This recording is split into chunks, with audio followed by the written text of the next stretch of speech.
Good evening, everyone. Thank you. Thank you so much for being here this evening. My name is Luke Charbonneau. I'm the mayor of the town of Saugeen Shores, and I want to welcome you all to Rotary Hall for this public meeting about an important project. And the fact that you're all here proves how important it is to the community. And so we're very happy. That you all came here this evening. So welcome.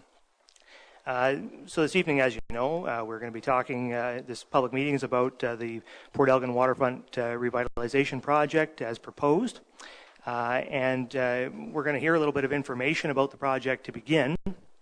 So first we're going to be hearing from David Smith, the CAO of the town of Saugeen Shores, who's going to be talking a bit about the town's perspective on the project as it stands right now.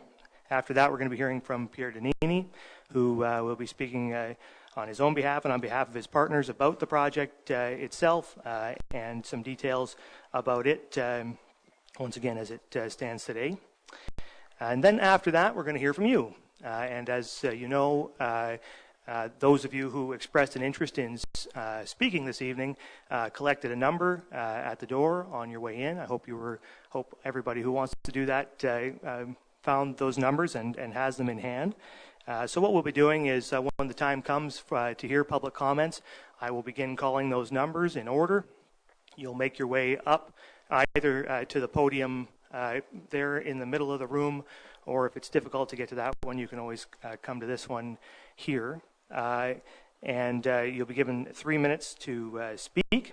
And we have 39 speakers lined up at this moment, so which is great. But it is going to mean I'm going to have to hew relatively closely to that 3-minute mark, and I do appreciate your adherence to that 3-minute mark. So you 3 minutes to speak, and I'd also point out that if you have more to say beyond what the 3 minutes allows, you can always write to us. You can write an email to info@saugeenshores.ca. That's the clerk at saugeenshores.ca. So you can always email me, mayor@saugeenshores.ca, and we'll make sure your comments make it onto the public record that way as well. I'd also ask that given the number of speakers and the amount of time that we have, if we could keep audience reaction to a minimum, I would appreciate it. So applause or other things, I really would like, and I think, this is a big crowd of people, right? And it's hard to speak in front of a big crowd of people, particularly if you're afraid of what the reaction from that crowd might be. So I'd really appreciate it if we just kept the applause and anything else to a minimum and tried to make this a place where people can say whatever it is they have on their minds. Council wants to hear your views, whatever they are. And I really want everybody to feel comfortable who has one of those cards in their hands to say whatever it is that they want to say to us. So I'd appreciate you doing that. So I think that is it. Oh, and please remember to state your name when you come up to the podium as well, so that we know who you are. I'd also point out, of course, that my colleagues from council are all here along the wall. I think we're only short one member, Councillor Rich, and he's going to be here a little bit later. So we're all here, and we're all keen on hearing what you have to say. And the other thing and just finally, I would point out that if you raise a question during your comments, we're not going to answer those questions right when you speak. We're going to be up here and take notes. And if there's a question that we can answer this evening, when the speakers are over, I'll turn it over to David and Pierre, and we'll try to answer the ones that we can. And if we can't answer it right here, right now, we'll commit to answering it in a public forum just as soon as we can. So I think that's all that I have. So we'll turn it over now to David Smith, and he will speak to you about the town's view on the project. David.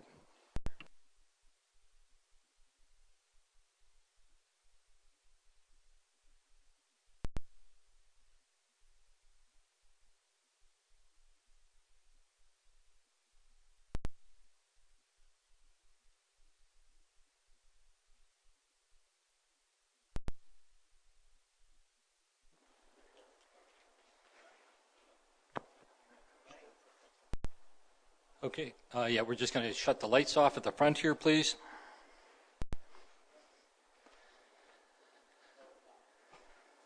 Good, hopefully you can see. Good evening, everyone. Thanks for the opportunity to speak to you tonight. This is an exciting project and is really the culmination of effort over many years by many people. And I'm going to be speaking about that, and it really starts with a vision. Tonight I'm going to speak about how we arrived where we are, answer some of the questions that we received to date, explain how the proposal aligns with our approved strategies, remind people of the consultation that has occurred so far, and speak to next steps. I just want to make sure everybody can hear me. Can you hear at the back? Generally, okay, that's good. If I start to fade, let me know, please. So my name is David Smith. I'm the Chief Administrative Officer for the town of Saugeen Shores. My role is unusual to a certain extent. All of these people along here are my boss, and I report to all 9 of them equally and independently. The role of town staff is it's a role that we take very seriously. We are trained professionals in municipal administration. We all have our different expertise. We have engineers, we have accountants, we have public administrators. We have lots of different expertise on staff. And our job is to remain neutral and provide professional advice to council. And that's why we're hired. We want their decisions to be informed decisions. We follow the direction. And the best thing that we can do for our council is to give them our professional advice. We do that in an unbiased way, and sometimes it goes with public perception. Sometimes it doesn't. Sometimes it aligns with what council wants. Sometimes it doesn't. But our role is to remain neutral and give them the best possible advice we can, and we continue to do that. We follow their advice on a regular basis, and we work to advance opportunities to achieve the goals that they have set. And I'm going to speak about a couple of documents that we're working today to achieve. We also have a responsibility to make sure that facilities on public land are safe, and that you should feel comfortable going into them and being around them. And that's something that we take very seriously. So that's the last one, provide safe facilities for the public. The road to today is, as I mentioned, it started actually a long time ago. Our development supervisor told me it started decades ago. But I'm going to anchor it in the last little bit with the Waterfront Master Plan, and I'm going to speak about our corporate strategic plan. I think those are near enough recent history. So it started a long time ago, but we're going to start with the Waterfront Master Plan. The Waterfront Master Plan is a robust strategy. It's an impressive one, quite frankly, and it still stands well today. The document is available on our website, and if you haven't read it, I encourage you to do that. About 800 people, so many of you, and including dozens of stakeholders, were involved in the Waterfront Master Plan. And that process spanned from about 2011 to about 2014. The corporate strategic plan was approved in 2016, and we had about 1,000 people participate in that process. So staff, on a regular basis, when we're looking at proposals and we're advancing things, we refer back to documents like this to give us direction. There are things that council, in both of these cases, a really strong public process, have developed priorities, and a lot of those priorities are implemented as opportunities present themselves. And both of these are part of the why we're here today and the road to today. I'm going to talk a little bit about the Waterfront Master Plan because it is such a critical piece to this, and because our recommendations actually in it align very well with the proposal today. Specifically, the Waterfront Master Plan has at least 6 recommendations that support the proposal. And it's no surprise that the proposal supports the Waterfront Master Plan. The request for proposal for this project, I'm going to talk about that in a few minutes, actually took language and took the goals of the Waterfront Master Plan and put it right into our request for proposal. So the two were directly aligned. And I'm going to speak in detail about 2 of them, the 2 that connect mostly, but there is another one there that I do want to make reference to, and that's the second one, R2, create destination zones. And when you read the document, the destination zones, it's a clear acknowledgement that our waterfront is diverse, and it should be diverse, and it's made up of separate and distinct zones. There's lots of diversity, and the second recommendation recognizes and recommends that the different zones be treated differently. The proposal that we're considering tonight and have been for a number of months and will be going forward makes sense, according to the Waterfront Master Plan, in the Port Elgin Main Beach Zone, whereas it wouldn't make sense in lots of other areas of our waterfront. Wider commercialization of the waterfront is not going to happen in Saugeen Shores, but it is appropriate in small targeted areas such as the Port Elgin Main Beach, and it's already happening. Again, this is part of the Waterfront Master Plan that over 800 citizens and 3 years of effort with the volunteer committee developed. I'm going to speak a little bit more about two other recommendations in more detail. So this is right from the Waterfront Master Plan document, and this one speaks about the branding and the economic development of our waterfront. And it says that the waterfront is a key element, of course, of the Waterfront Master Plan, and that branding and economic development is important. The Waterfront Master Plan, again, this is a council-approved, citizen-driven document. The Waterfront Master Plan recommends business and commercial opportunities.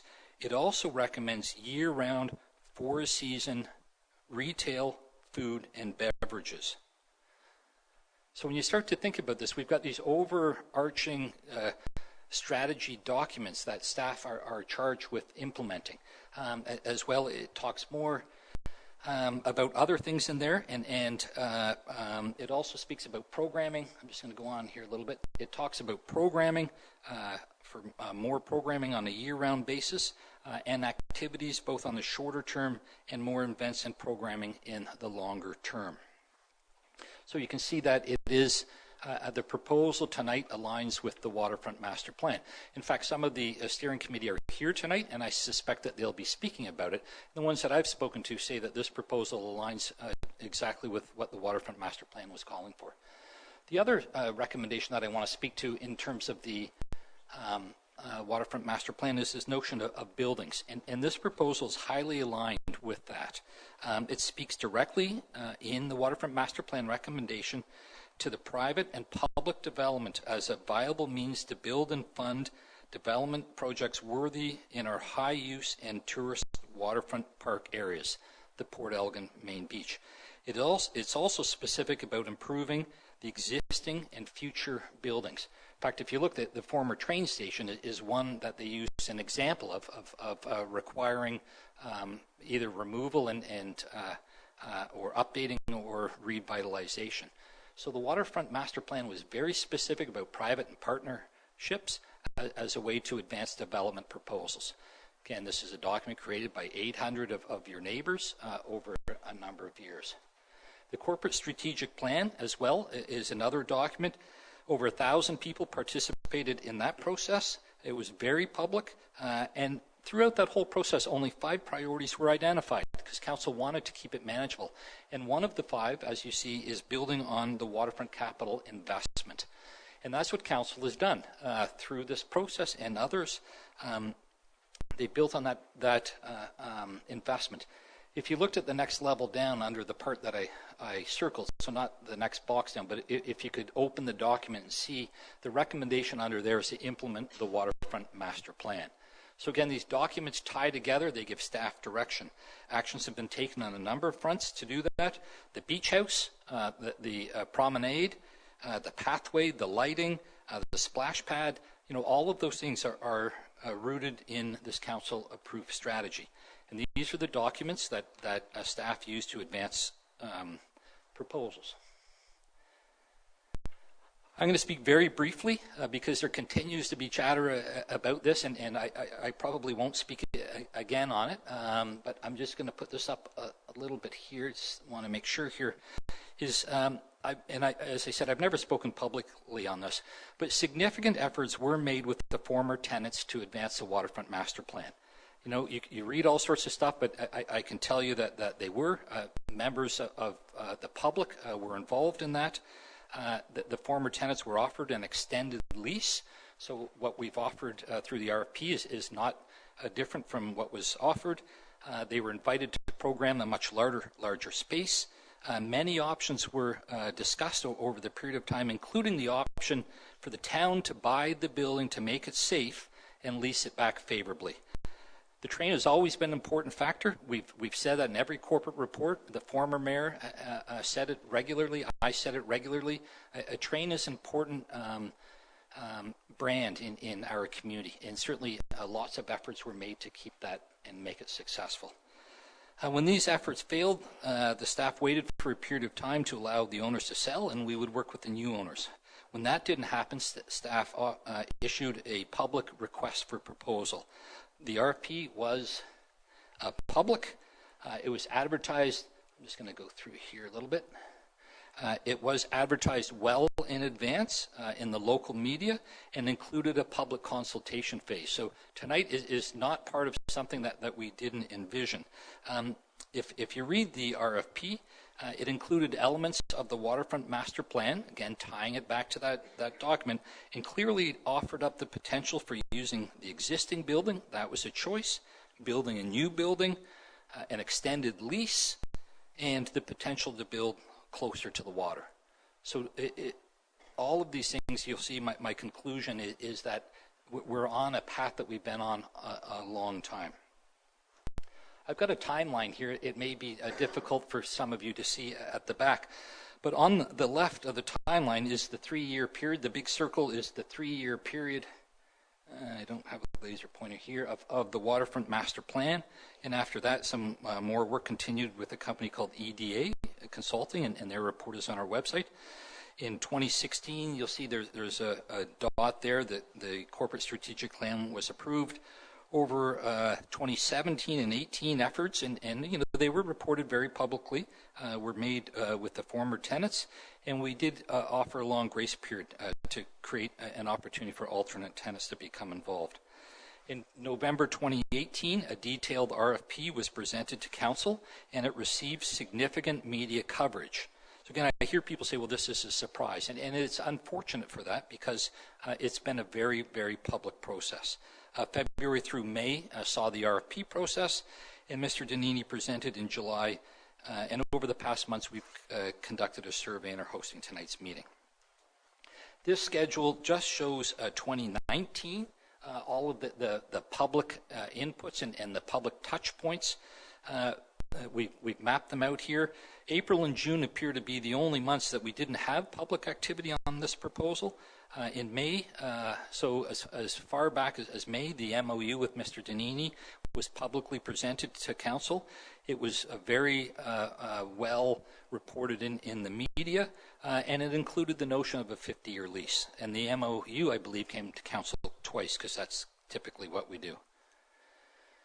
Whether you're in support of the proposal or not, the media coverage over the last couple of years, the amount of corporate activity, the media coverage, print, online, and on the radio has been extensive. It's been something that's been very well reported by our media. So hopefully it hasn't come as a surprise to you. And you know, I see some people going, no, it was a surprise. And you know, we work hard to try and keep people informed. Showed lots of inputs, lots of media coverage. We did conduct a survey. I'm going to speak briefly about the survey results. We had over 1,500, I think it was almost 1,550 people respond. We do check them to make sure it's not spam, somebody putting in 100 responses or something like that. There's a way to do that. So we do that because we want to make sure that it's valid. And we design the questions based on the premise that we know the water is great. We know the beach is great. We know that's why people are going to the Port Elgin main beach. So we wanted to dig a little bit deeper in that. So it did focus on the proposal at hand. And the reason why is because all of the other things were answered through the Waterfront Master Plan and through the strategic plan exercise. There was already public consultation that got to the Waterfront Master Plan that said, yes, at the Port Elgin main beach, there should be commercial, there should be year-round restaurants, there should be year-round retail, there should be programming and activities year-round. So our role and our decision was not to reopen it. We already have that direction. Now it's how we refine that. Some of you may agree with that, you may not. I'm just taking you through the process that we follow as part of that. So some of the survey results, so we had over 1,500 people, and I do hear conflicting things. I'll speak to one person, they say, well, the town caters to tourists only. And then, the next person in line at Tim Hortons will say, the town does everything outside of the summer season, so it excludes our seasonal residents. I can tell you, we're a 12-month a year. We do our business. We keep our business going. We did advance tonight earlier because we did want to catch some of our seasonal residents. But this one is interesting. Yeah, so I'll continue. This is interesting because it tells us that most of the respondents are from people that say they have permanent residency in town. And that kind of makes sense. This is a 12-month-a-year proposal. It is something. It was open to everybody. Again, we had over 1,500 responses, and a high percentage of people that responded were year-round residents. The other result that we've got here is the age distribution, and I think it's a good reflection. I was pleased with that. 44% were under 40. If you can't see it back at the back, 44% of the respondents were under 40. 33% were between 40 and 59, and 23% were more experienced. So that's a good there. Yeah. So that I thought was a good response. This is one, though, that I found very interesting. And what this question was is if the amenities met your expectations more, would you visit more often? And 72% said yes. If my expectations were better met, I would attend more. I would go to the beach more. So that was interesting. And I reflected on the remaining 23%, and the conclusion I came to was either that their expectations are already being met, so they're not going to come less or more, and those may be people that are beach proper fans, or that there's some other limitation. Maybe they can only come once a week because of something else.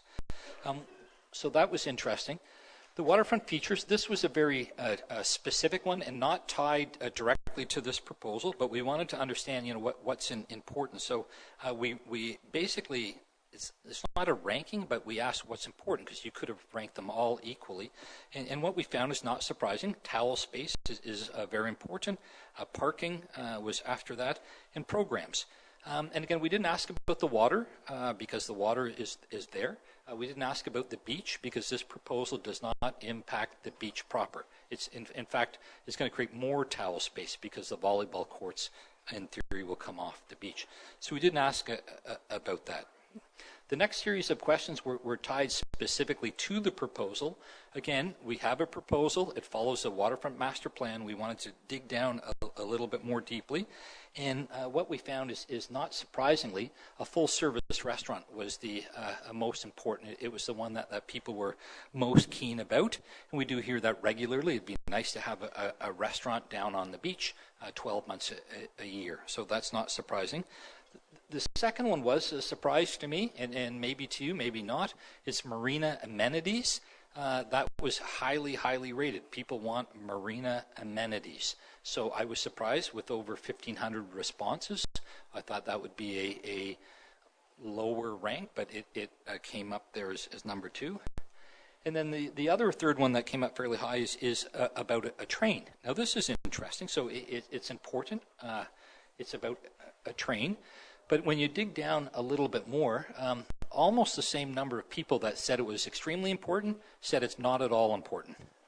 Right? It's a very almost down the middle complete split there on very important, not so important. So it's interesting. You can see that the pie is pretty well distributed there. There were open-ended questions, or we had boxes for people to make comments in, and we got lots of those comments. And one of our staff, very smart staff, went through and came up with themes, and the themes are up on the screen there. And they are diverse, at the bottom. So these were kind of the top themes. Volleyball was at the bottom. So it's certainly, because it came up to the top 7, it is something that's people are talking about. And it was pretty well evenly split. More on the beach, less on the beach, which is really the story of our life, where things are evenly split. There was support for a train, and you saw that in the previous slide. Parking and paving, and this is an oversight on our part. When Mr. Donini presented his last proposal, the parking area the shade color was gray, and people assumed that was paving. So there was a lot of commentary, and that was just a shade that the person that did the parking, or did that plan, chose to delineate the parking area. So there were some questions on that. A restaurant we've heard about, making the beach better, and I would describe this as the beach proper. Where the sand is, where you put your towel down. People want us to do that, and we do have a beach maintenance plan that follows, but it's not connected to this specific proposal. The second common theme was positive, supportive comments that came through. And then finally, stressing the importance of the overall beach experience. And many of those were not positive to the proposal. Many of them were not negative to the proposal. They were focusing on making the experience, just continue to stress the importance of that. And I think in Saugeen Shores, we recognize the importance of all of that. So that's good feedback. So where are we at today? I'm getting close to the end. Where are we at today? So we're continuing with the consultation. We're working with the proponent to firm up the details, which will be more and more on his website soon. This has been a challenging file. It's a big file. It's an important file. There's many of you that have taken your time out tonight to be here. And I say it's challenging because people say, consult with us, but give us all the details. Well, we don't have the details until we consult. If we had all of the details, then people would say, well, you've already figured out all of the details. So it is a moving target. It continues to be a moving target. It will evolve. Mr. Donini has a website. He's going to do a presentation in a few minutes. But we are moving forward. We're doing the things that we responsibly need to do. So we've done an archaeological study, and it's been clear. We're working with the conservation area. We're working with our planning staff. Mr. Donini and his partners, we're now starting to work with their architects, so we're hoping to see some more detailed renderings and his engineers and all of the things that has to happen in a development of this magnitude. And things may change as it changes. An engineering study may come in and say, oh, you got to move this over 8 feet, or you got to do something else. Or there's a lot of factors in play. So it's going to be some time before there's a final thing. And the consultation process, which started again with the Waterfront Master Plan, is continuing through. So we want to firm up that proposal. Yes, we do have lawyers, and they review the lease, and they protect us. They do that with all of our leases, and we're lucky to have talented lawyers. And council approval will be a step coming forward. We've received this. I've just got 2 more slides, I think, or one more. We have a number of questions that have come up. I'm not going to go back. I'm going to go back here. So I just want to answer them before I wrap up. And one of them is this 50-year lease concept, right? People are questioning that, and rightfully so. It deserves an answer. Again, back from the Waterfront Master Plan, it talks about a private partnership, a private-public partnership. That's been the vision. And I'm going to use an example of the former tenant, and I could pick any of our partnerships right now, and some of you may react to this, but I think it's a good one, and I think it's worthy. And this is the advice that we give council. So our former tenant had a 5-year investment, which was the right investment for a 5-year lease. What happened is that lease went out to 30 years with that original 5-year investment. And we didn't see the benefit of that, right? 5-year investment, but really a 25 or 30-year lease. We would be better served, and in this case, we will be better served, to say, 50-year lease, we want a 50-year investment. We don't want a 5-year investment that keeps getting renewed over time, right? Put it all up front. The advantage of an extended lease as well is it motivates the proponent to keep investing. If it's only a 5-year lease, well, why would I replace the shingles? Why would I do this? Why would I do that? You know, that decking's pretty expensive. I'm not going to replace that. But if it's a longer lease period, then there's more responsibility, and we get the benefit from day one. So that's why we've been working on that. And again, if you think that through a little bit, you might be able to apply it to some of your own situations. It's a big investment. It's a big investment. We want it to be worthy of the Port Elgin main beach. It costs a lot of money. But as well with that, we're the property owners, and we don't want to get into situations we've been in before. So in our lease, we do have the ability to end the lease. If 25 years from now or 30 years from now, the community decides something needs to change, or we want to put in something else, that is built into the lease. So that, again, our lawyers are protecting us. Staff have worked in other municipalities, and we poll our professional partners and make sure that we follow best practices. The operating cost is a question I hear. It will be minimal. Yes, the town is going to maintain the parking lot. We do every municipal parking lot, and we will continue to do every municipal parking lot. We have a responsibility to do that. Are we going to pay for the rink? No. Are we going to pay for the skate patrol? No. Are we going to pay for garbage pickup? No. Are we going to pay for the kid that's scooping ice cream? No. Are we going to pay for increased services and things for the community? No. This is what the partnership is about. The proponent brings things to the table. We bring things to the table, and we figure out, where the commonality is. And the proposal you're going to hear in more detail brings a lot of things to the table that would be very expensive for us to do. And that's one of the strengths, and that's why we're as far as we are at. It's not a done deal. I'm going to be making a recommendation to council in the coming time, but I can tell you that it's progressing well. It aligns with the Waterfront Master Plan. It aligns with our corporate strategic plan. There's things that we still need to work through, and we will continue to do that. The current beach, sorry, I had a couple other questions here. The current beach, if you think, again, the beach proper, there isn't impact except probably more towel space, because the volleyball courts would come off the beach. That's been a bone of contention for a lot of people over a long period of time. So for staff, this is another check. We go, yep, more towel space. The proposal does not encroach on the beach at all. I mentioned earlier that we consult with our lawyers on a regular basis, and about parking. So parking will be more efficient. The parking lot is not the responsibility of the proponent, so don't ask him questions about parking. If you have questions about parking, ask the town. And that's something we're hoping to do tonight, is to make sure that there's clarity on who's responsible for what. We did pause work recently on Harbour Street so that we could ensure and maximize the alignment with this proposal. We want to make sure that there's good traffic flow and adequate parking. The proposal, from what I've seen in concepts, is accessible, it's pedestrian friendly, and it's cycling friendly too. We're a bike friendly community.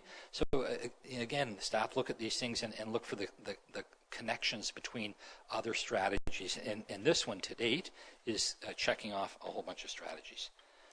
My final slide is ways to stay informed. So again, we try and work really hard at keeping our citizens and tourists informed.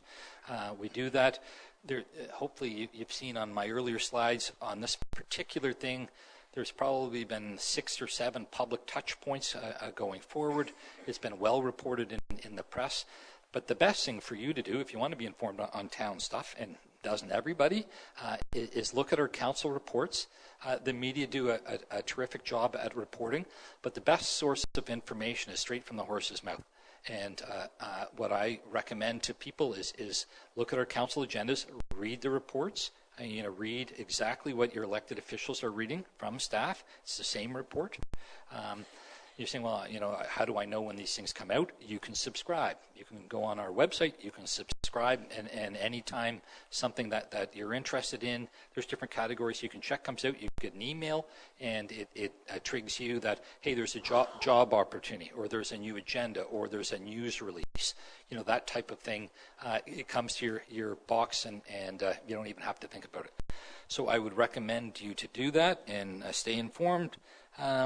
And again, I want to thank you for the opportunity to speak to you tonight. Pierre is going to speak next, and at the end of it, as the mayor outlined, it'll be opportunity for comments and questions, and at the end of it, we hope to answer any of the questions that you may still have. So thanks for your time, and I'll turn it over to Mr. Danini. Oh, thank you. My performance appraisal involves 1 applause per year, so thank you.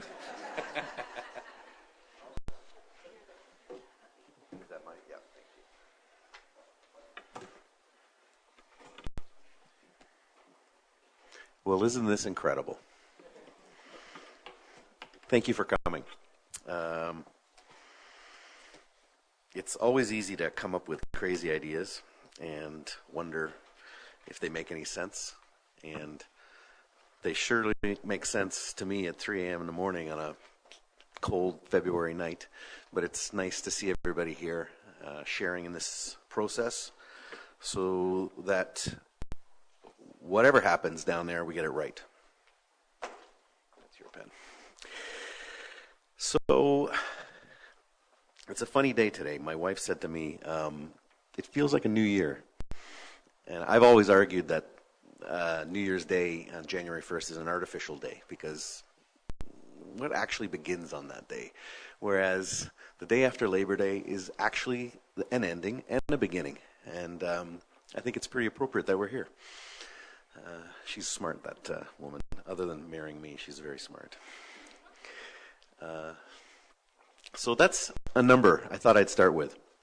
It's an important number. One could argue it's the number.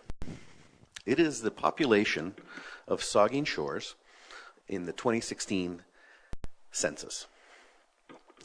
We actually usually say about 14,000 because everybody likes to round up. And that number is growing.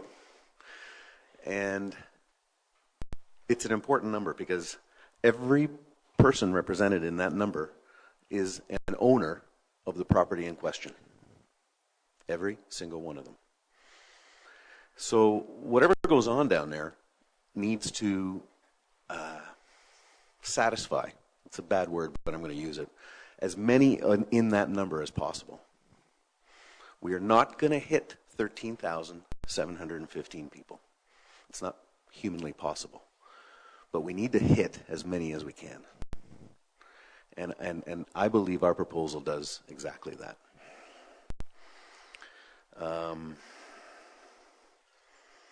All right, I think I can move on. Let's see if I know how to do this. Oh, look at that. So a friend of mine gave me this photograph. It's a great photo. And it's a reminder of days gone by. Not necessarily better days, because I think human experience does get better. But it is an example of the teeming activity that can be our beach with some actual large structures and commercial activity. I can't tell by those cars. Looks like 1950s. Anybody know anything about cars? 53. So the casino there is in the forefront, and the Sunset Lodge is there in the back. And it's a good example of the fact that I've said this before, and the word revitalization is used a lot, and I understand why it's used. I prefer the word restoration because revitalize implies that there's something there that just needs a paint job. But what we need to do, well, my mouth got dry already and we hardly started. What we need to do is restore. really, what it tells you is that our proposal isn't that radical. It actually fits the historical norm for our waterfront. Commercial activity, social activity, community activity, and beach activity. All right, so I've got a list here, a few things to talk about. So the word community gets used a lot, importantly. I used it at the beginning, describing that number, 13,715. Remember that number. So spaces like this need to be gathering places. It's important that people feel welcome and that they feel it's a spot to be. Whenever somebody asks me for a very quick Reader's Digest version of what we are proposing, what I say is imagine a town square, which evokes a certain thing in most of us, on our water's edge. A town square, it's a place to gather, it's a place to meet, it's a place to celebrate, it's a place to mourn, it's a place to conduct human activities. And I believe our harbor should have that. The past, the beach had a lot of commercial activity, all sorts of it. That is not new. The present is I like to think the community, we took a pause in our interest in the waterfront, and that's okay. I think sometimes there's very good reasons why communities change their focus, but that doesn't mean they can't change it back. Beaches have been identified as important. I believe that we will not only increase, actually, let me backtrack. I got a little thing I made up to address specifically the notion of beach and towel space, which are very important. We are going to give people a reason to come to be at the beach without actually being on the beach. And that's very important. Ecological pressures abound. We have a lot of things we don't know about the future. So it is important that we allow that beach to be natural as possible. That's why it is important to repurpose human activity on other lands. And the space in question currently has nothing going on it and has been, I could argue, underutilized in the past. So what we're going to be doing, I've been told a lot, we would go to the beach if there was something to do. We can understand crowds. That's normal. Any sort of attraction has crowds. But there is nothing to do. And this is what we're attempting to do. Tourism circles, professionals, our waterfront master plan talks about destinations. Destinations are very important, and experiences at those destinations. People are spending their money with less material things nowadays, and buying people and themselves experiences. It is more important than to get another. I was going to call it a mix master. It's a KitchenAid. God, I may be old too. It's important. We don't need another KitchenAid, but we do need an experience that we can put in our brains and remember and cherish, and that's very important. And it is. And this is what we're going to be creating here. We are creating a destination so that people can have experiences, and that counts for people that live in this town. I spoke to that point, the restoration over revitalization concept, so I won't go over that again. One thing that I saw in some of the questions and comments was this notion that we were creating a private property down there that was going to be controlled. We actually are doing the complete opposite, and I'm glad we have this opportunity to clarify it. What we are doing is exactly what I says up there, is creating public space, not private. I have a few other pictures I'm going to show you later on, and you'll see exactly what I mean by that. But the point will be that this area will encourage people to come and to do something. It doesn't even have to be something in our commercial area. They can sit with a grandchild and watch the sunset. They can sit with a girlfriend and watch the volleyball games. That is all what we're doing. And I used my catchphrase already, so we won't have to go over that anymore. I have a few things that I actually do want to address very quickly. This seems like the right spot. I had a very interesting question Sunday night at work. Somebody came to me and asked me if we were putting a casino on the beach. It was I wish somebody was filming it, because my jaw dropped. I was stunned. I think this person didn't know that the casino, which was the building in the past, was what was there, and it wasn't a gambling hall. I actually used my Google machine and found out that in the 1700s there actually was common to use the term casino as a public room for music or dancing. So that was funny. No, we are not forming a casino.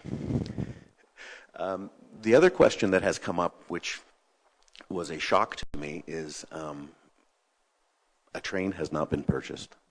I hope that doesn't disappoint anybody, but we have not purchased the train. We will speak more about that topic later on in this presentation. Okay.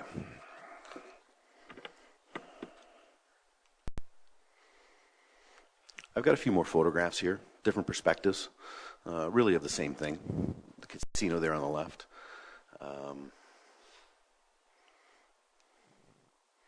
That is the Sunset Lodge there in the background, that large white building. Restaurant, hotel, hosted events. All right, so a natural question has been, who is the secret cabal that's doing this? So the secret is out there. They are. Everybody knows who I am. In February, when the town asked for a public proposal, request for proposal, I had always dreamed of something down there. And I put pen to paper and started seeing what came out. I had read the Waterfront Master Plan, and it made sense to me, so I used some of that information, and I started coming up with an idea. Completely unrelated, and I do mean unrelated, and he would confirm this. I was telling Dan Murawski what I was doing, and he said to me, "You got to be kidding me." I go, "No, I'm not kidding." He says, "I've been dreaming of this myself, independently." And Dan is a designer. So I dream with a keyboard and my 10 fingers and my grade 9 typing. Dan draws pictures. So we compared notes, and lo and behold, our visions were very close. So he agreed to come aboard and see if we could turn a dream into a reality. So that was Dan's involvement, and he's been very important through this process. It was very alone in February. Kevin Carter is a friend of mine, fellow Rotarian. I've watched Kevin operate in our community as a businessman and as a human being, and I approve of both ways in which he conducts himself. He is a better organizer than I could ever be in my greatest of fantasies, so he is very much instrumental in making sure we stay on the rails, so to speak, in this project. He's indispensable. Randy Bird is, if I had to say, what is this guy? He is your absolutely classic entrepreneur. He understands risk, understands investments, and completely coincidentally understands trains. He has set up trains in the past successfully, and is a train guy, on top of all his business experience. Michael Bolton is, other than a CA, a man of infinite patience. And believe me, you need patience to deal with me. Michael is very much a reliable, trustworthy person that does something extremely important, and he gives us perspective, and that's invaluable. And last, but not least, as they say, is my friend Rob Fawcett. Rob, it's hard to describe Rob. Rob had trouble describing Rob. But anybody knows him knows what we mean by that. Rob has had challenges in his life that he has overcome, and that challenges that would floor most of us, to be frank. And we seem to forget that every day. I certainly do. And but it showed his character, what he went through in the last 18 months. He's a coach. He's a player. He's up for any challenge. He's fearless, and he believes in things to the pit of his heart, and that's really important. So what's the common thread between all of these people? They are all permanent residents of Saugeen Shores. That was my number one criteria on who to pick to be a partner in this. We will seek financing if we're able to secure a lease, and the financing we seek will be the first place we will start is right here. So this is to say that this is conceived locally and executed locally, which is important to me, and I think is important to several of you out there. All right, little bit of a process here, just to describe how we got to where we are from our perspective, not from the municipality's perspective.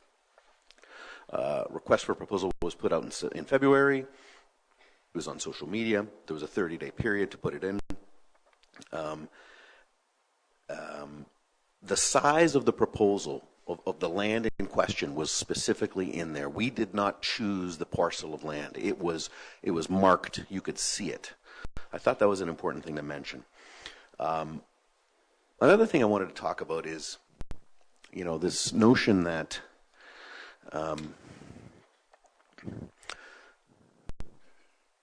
if money was the only thing that we cared about, I would have proposed a bar. And I would have said 2 a.m. and the hell with everybody else, fight me in court. And that wouldn't have worked because it's not right. And it isn't what this community wants. And it isn't what I want. So the easy choice, the choice that only was about money, was not made. I think that is a very important point. We made the right choice, the choice that fit the majority of the 13,715. And that choice was to create a public space with private money that everybody could enjoy. We used the Waterfront Master Plan. It's a long document. A lot of people put a lot of care into it. I highly recommend everybody read it, if nothing else, to thank the people that donated all that time to make it happen. This is what makes communities like ours great, is that we can put together organizations to do specific jobs like that. We need to thank those people, whether we agree with it or not. I took a bunch of things out of the Waterfront Master Plan. I don't want to repeat some of the things David said because he doesn't even know what I'm going to say. But create and maintain high-purpose, multi-purpose attraction. Got it. Improve level of visitor services operations within the waterfront area. We heard that loud and clear. Improve pedestrian and vehicle access and circulation systems. You will see our diagram. To enhance the quality of life of Saugeen Shores residents and visitors through the development of Saugeen Shores Waterfront Master Plan. And create drop-off areas for harbor parking and boaters. You will see that too in a few minutes. So all those things were important. We just didn't dream up something that was suited only our purposes. And I think that's an important point. The other thing to understand is that I get a lot of questions. What's this thing going to look like? And I wish I could tell you what it's going to look like, but we're still asking all of you what it should look like. So that's an important process. If I could give you 10 samples and you can, rank them top to bottom, but we'll be here forever. So listening to your input, asking what your opinion is part of the process, and it evolves. We all have to have faith in our municipality, our leaders, and the staff they employ, that they know how to protect our interests. The timeline is an interesting question. So the RFP stated that ideally this should be completed for the summer of 2020. Yeah, that's pretty aggressive, huh? Yeah, I agree. And but I also say that if it's possible, we'll do it. If it's not possible, we'll be a month late. We'll be 2 months late. That will be in the lease. That will be in the legal agreements. We're not going to rush it to just do it. But we are going to do everything we can to make sure the community has this asset to use as soon as they can. And that's important, I think. So private-public partnerships, these PPPs, seem like these cliches that professional bureaucrats and politicians use all the time. No offense, present company excluded. Didn't mean to insult all of you at once. But they're really important. They're really, really important. We are in an era of tightening budgets. We can expect less money from federal, provincial governments as the norm. It is never going back to the way it was. So municipalities are going to have to fend for themselves. And that means we got to get innovative on how we fund things. And these are the way to go. It doesn't mean you hand the keys to the town over to private interests. It does mean that you manage the process very importantly. Last Monday at Town Council, a few people spoke up and they voiced the opinion that they did not want Port Elgin to turn into Sauble or Wasaga. I was extremely happy because neither do I. I couldn't agree more. And I'll tell you one of the other reasons why that a guy way smarter than me pointed out to me. Wasaga and Sauble are examples of unplanned municipal activity. They're haphazard. They were thrown together. They just happened. All respect to the residents and leaders of those communities, but that's what it feels like when you drive down there. This is exactly the opposite of what we are doing here. We are planning in lockstep with the municipality every step of the way, so that we avoid specifically the mistakes made by those towns. So, here for not being Sauble and Wasaga. I'm with you.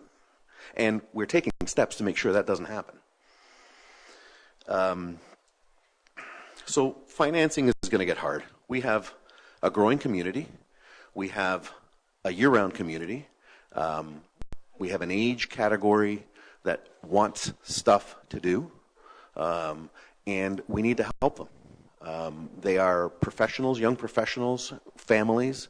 We have a very large business down the road that I have yet to mention, and another one, and no, I don't mean 7 acres, even though 7 acres is a very large business down the road, and growing. We're lucky to have them. And so these places, they put strain on our communities because rightfully so, the people that work here at those businesses want lives up here. They don't just want to live here to earn an income. They want to raise their families. They want to bring their grandparents up here. They want to invite their friends and have something to do. And the pool, Lamont Field, all of these are assets that we want and frankly, we can argue we need. And financing them via creative ways like this is the wave of the future. We need to consider ourselves lucky. We're a wealthy enough community that we can even consider things like these.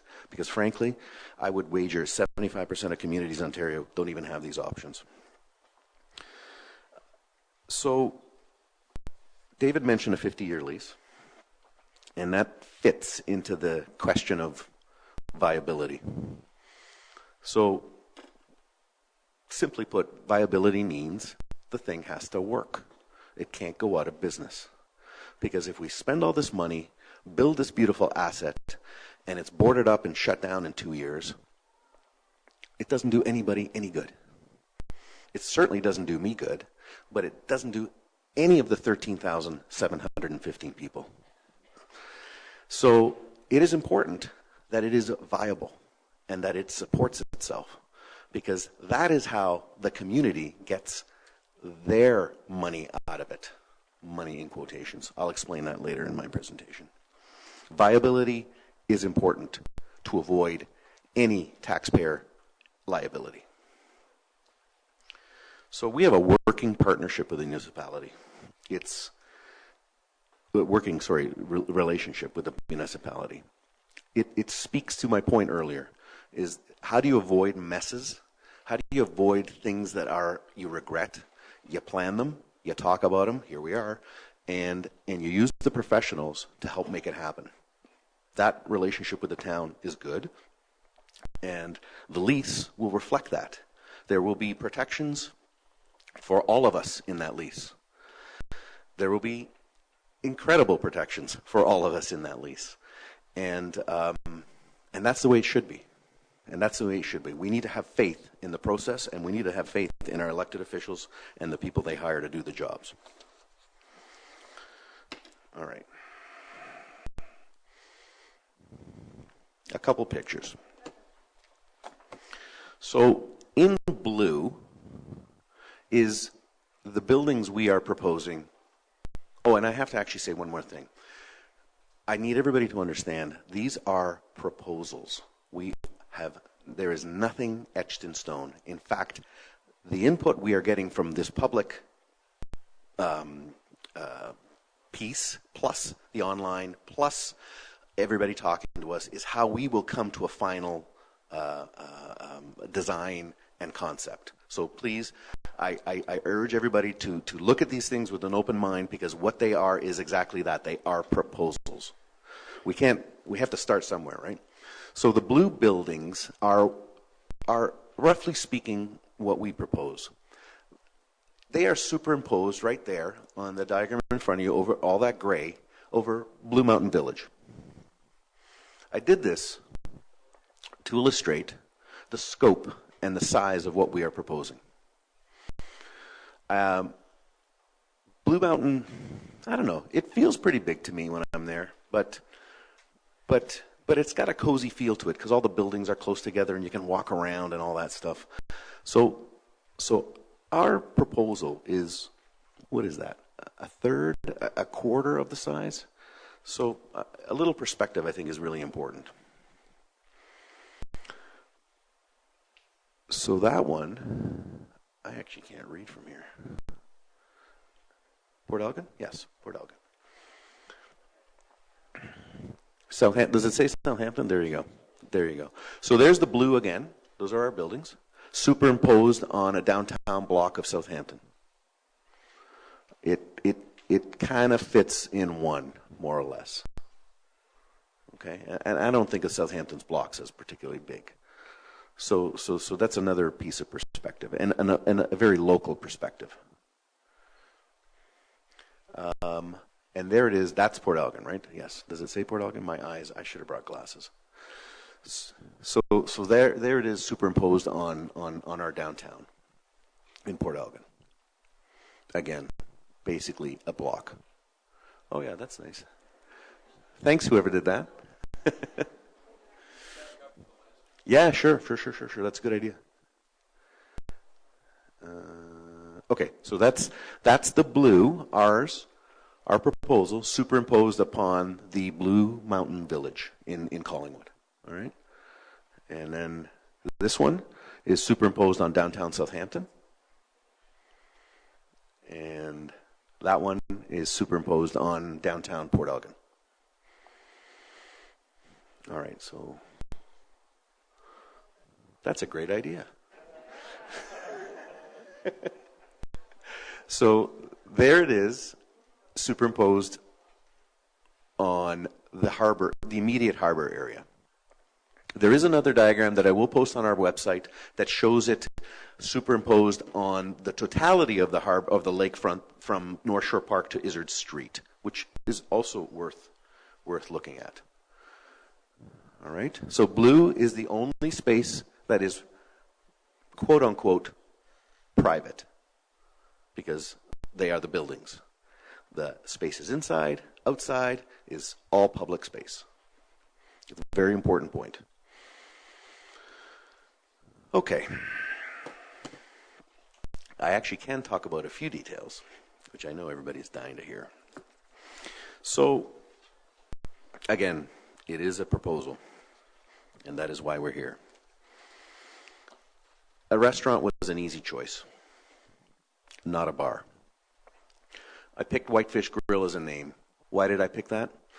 I've been to enough restaurants near waterfronts in the world where the name has harbor, seaside, waterfront, any permutation variation of that in it. I wanted to pick something that was indigenous to us, connected some dots for us, and had meaning other than the term water, harbor, anything like that. So I picked Whitefish Grill. It's a natural resource from the Great Lakes. We all know what it is. In my opinion, it's one of the greatest natural resources around. My apologies, Mr. Mayor, corn. I don't think they grow it everywhere, right? That's not special to me. So, it's what kind of restaurant is it going to be? It's going to be a restaurant for everybody. If a couple wants to celebrate an anniversary and have a piece of fish and a glass of wine, they can do so. If the ball team wants to celebrate a win, they can have beers and wings. It is, again, you're going to get tired of me saying this, there's 13,715 people, and it's got to hit as many of those people as we can manage. So everybody's got to feel comfortable there. Everybody's going to want to use it, and everybody's going to want to come to it. So I can't make it. It's not going to be white linen. It's not going to be a bar. I'm asking for a liquor license until 11 p.m. in this restaurant. I think that is extremely reasonable. I am not looking for. I have a 21-year-old daughter. She couldn't attend, so I can say bad things about her. 21-year-olds don't just go out at 11 o'clock. Actually, 11 is a little early. They are not who we want down there. I certainly don't. As a resident of the waterfront, I don't. I can imagine everybody else feels the same way. But I do want to help the whole community. And we will help one way by drawing people to our community. But another proposal, again, it is a proposal, I have not spoken to the people in charge, is wouldn't it be cool if at 11 o'clock we have a trolley ride? Is there a trolley in town maybe we can partner with? That we, at our expense, everybody that wants to go continue the night gets on the trolley and we drive them up to where they should be doing that, which is our partners up on Goddard Street. We propose we will do that. It's something that needs some negotiation. We haven't talked to every party involved, but that's the kind of steps we are taking to ensure that the community gets the restaurant that they want on the water. Ice rink. So I appreciate everybody giving me a lot of business advice on this, and I think that's great. But it is our investment, and we believe it'll work. And it's going to be one of those things that if you build it, they will come. I think it'll take a bit of time. It's not going to be instant. And I'll be happy to eat my words if I'm wrong. But we're paying for it, so it's going to be something that I think you will understand what we mean. What kind of activities go on there? Well, all sorts of activities. Family skates, curling, pickup hockey, minor hockey, 3-on-3 tourneys. It's endless. The possibilities are endless. I live on the water. I'm fortunate enough to be one of those people, and I recognize that it can be windy down there. It's also windy at Goderich and Gustavus, where I have another business. So winter is just windy. I actually find the parking lot at Independent to be the windiest spot in this town. It has closed my door and my truck more than once on me without me giving it permission. So the way it's designed is the buildings will create a natural wind block for this rink. So you have to trust us on this one. Event hall. I've had a lot of people asking, why do we need an event hall on the water? Well, we've always had one. It just burnt down. So it's not a radical idea to create a gathering space on our waterfront for the community to use. We have two large employers that are hungry for event space for their activities. They have gone outside of our community at least a couple times that I'm aware of, simply because we did not have the infrastructure. And I think it'd be nice to keep that kind of business here in town. Service clubs would be welcome to use that facility at no cost. Seniors could conduct events in this space on the waterfront at no cost. School events. I have a last photograph. I don't want to spoil the surprise, but school events could be conducted there. Teaching events, training events. The list goes on. So it's actually a natural spot for large groups of people to gather. We need an upgraded beach and boater store. The boaters are an important constituent on the waterfront. They have large investments. They pay big money to moor. Is that what they do? Is it called mooring? I'm not a boater. And they need more services. They need more stuff. They need to be able to buy a roll of toilet paper and a lasagna they can put in the microwave. Or I'm just off the cuff here, but we need to provide that for boaters.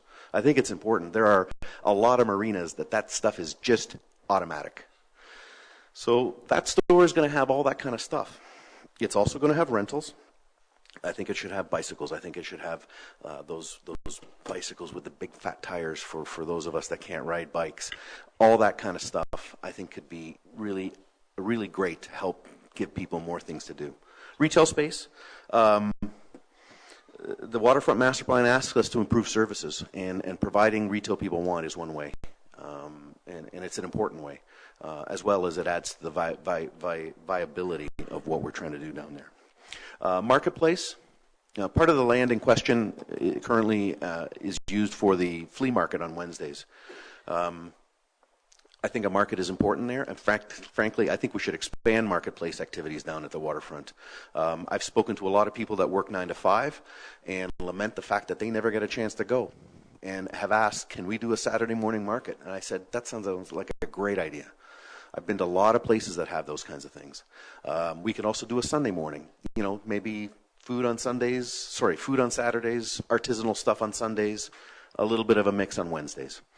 The important thing for everybody to understand is that this year, we tried a pilot project. We didn't actually. Joanne Robbins in the town did. And it was run for the benefit of Pumpkin Fest and nonprofits in our town. And that is the way the market space will be run in the future. It will have expanded activities, more vendors, better vendors, and the profits from that activity, rents, and so on, will go directly to nonprofits in our town. Viewing tower. That scares a few people, and it shouldn't, because it's going to be marvelous. It is still highly subject to a lot of conversations with the town, but our vision is to create a place where grads can take photographs, grandparents can take kids up there and take a photograph, a selfie.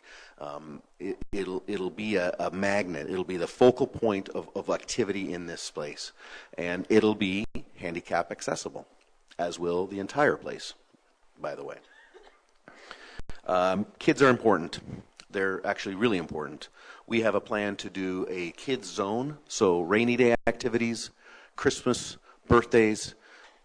You need to find something for your kid to do for 3 hours. That kind of stuff is going to be there. We also want to introduce a concept that is called soft play, which is for younger kids, and will also be important for growing families, of which we have many in this town. What else is going to go on there? It's going to be a public arts space. We're going to invite the shoreline artists. We're going to invite drama clubs. We're going to invite anybody that wants to perform. That space will be theirs to use as their canvas. The pavilion, people have asked me, the pavilion is going to stay. And in fact, we will take over paying for the programming in that pavilion. In fact, we're going to expand programming. What else do I have to say? We will conduct we will have transportation between the parking lot near the boat launch and the main beach at our expense, in hopes of making it easier for people to get around. All right.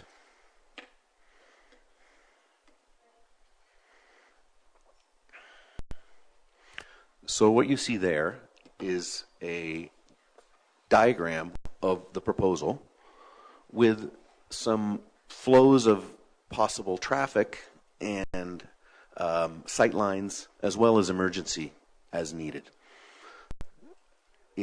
That blue line is down Mill Street. So the focal point of the sight line, Grant, correct me if I'm using bad language, the sight line goes through it, down Mill Street, through the project. All the green lines, that was too loud, sorry, are places that people will walk through, stroll. It's all open. Again, I need to emphasize that this is public space. EMS will have a second route. The one at the bottom of the screen is an obvious one through the parking lot there, but they will have another one. And actually, I'm going to keep this slide up there for a second, because there have been some concerns from the boaters that they will lose their ability to load into their boats easily. The red line at the very top of the diagram is actually going to be a loading zone with a timed, I don't know, we'll consult and find out what the right amount of time is. That will allow people to drive up, stop their vehicle, unload their stuff. We hope to have trolleys, little things to help people carry their stuff to their boats, so that it'll make it easier for them. Because their parking is actually going to be, where the station is now, maybe another 10 or 20 feet beyond that. So it's not that much farther away. Okay, so that was an important question I wanted to answer today. All right. So that's your basic description. Green is green space. That will remain green space. We expect parking to be more efficient, as David had mentioned, but again, not our technical expertise. And we will be putting all this up on our website that you're more than welcome to look at and ask further questions.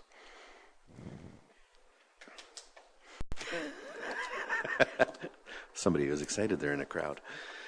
Pardon me? Yes, the website is thecedarcrescentvillage.com. Right now it is basically a frequently asked questions page and a few descriptions. We're putting on the best that we can without putting things that aren't going to happen. So this is what the proposed train could look like. It's electric. It is easy to run.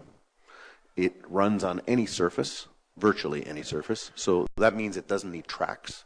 What's important about that is that it means that whatever route is selected between us and staff will suit the waterfront and the residents in the best possible way.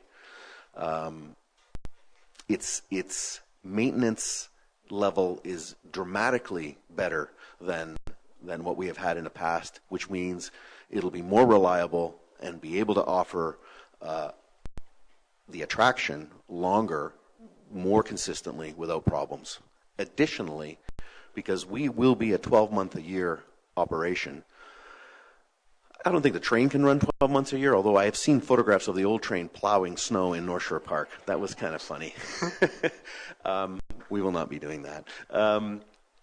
But it will be available for fundraisers. It will be available for a haunted train ride. It will be available for a Christmas attraction for kids connected to the skating rink. So we got to start thinking about these assets in sort of bigger ways than we have in the past, and I think that's going to be very important.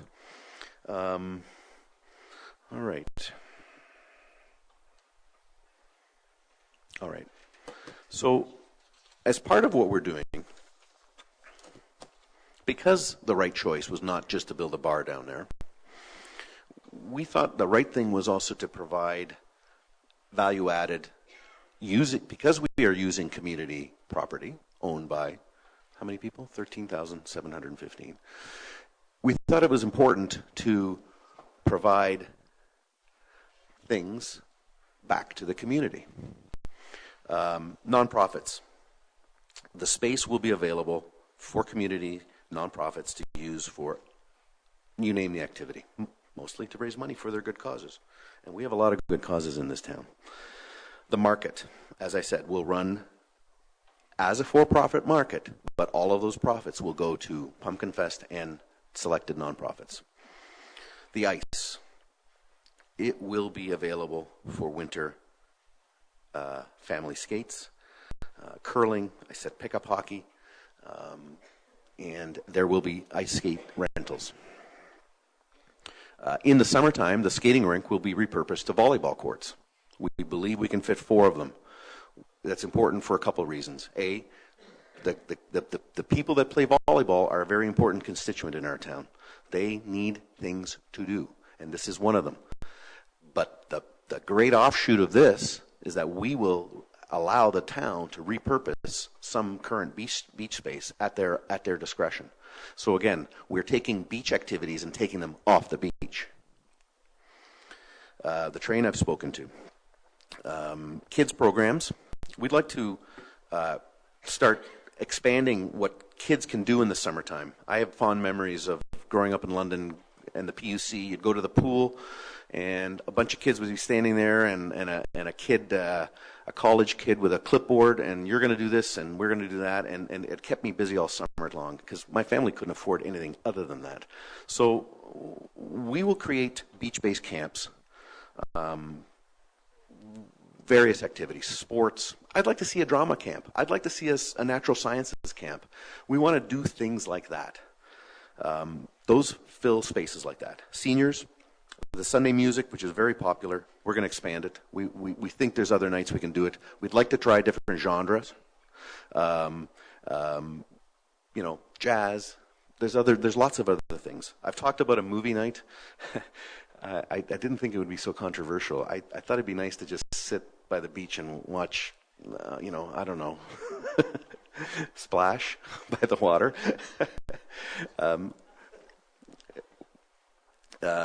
Music series. The pavilion is staying exactly where it is, and frankly, we are going to expand what you get to see at the pavilion and what you get to watch within the complex.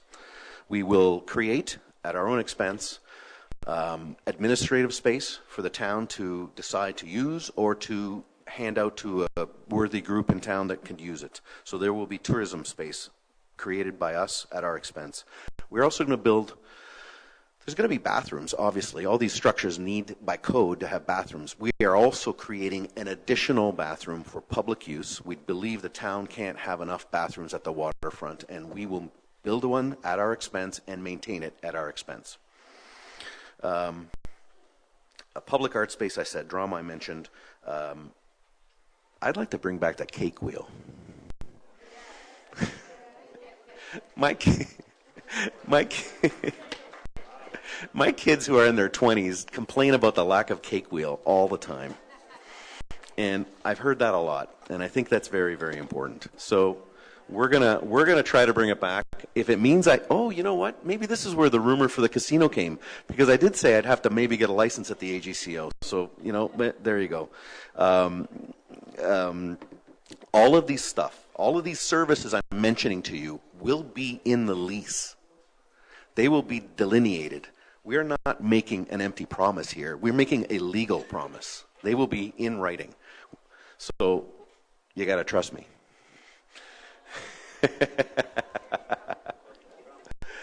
All right, this is the closer photograph I had. This is a photograph of a prom that happened. Again, a friend of mine let me have this. I wasn't aware of his existence. And this is a prom night at the Cedar Crescent Casino. And I thought, man, that's a great photograph. Wouldn't it be nice if we could do that again? Remember, 13,715 people, I think, really deserve to have spaces like this. I really appreciate your time. I look forward to your questions, and thank you very much.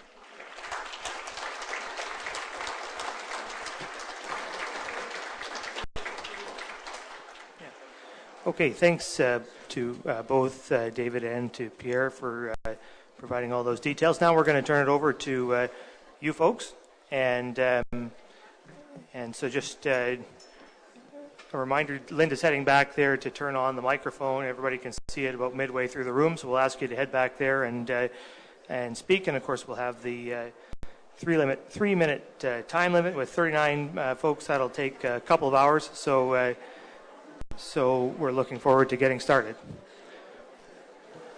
So we'll just take a second here while we set that up. We're on. So this is. Just give us a sec. You ready to go? Just give us a sec there, Wayne. Arr. Yeah.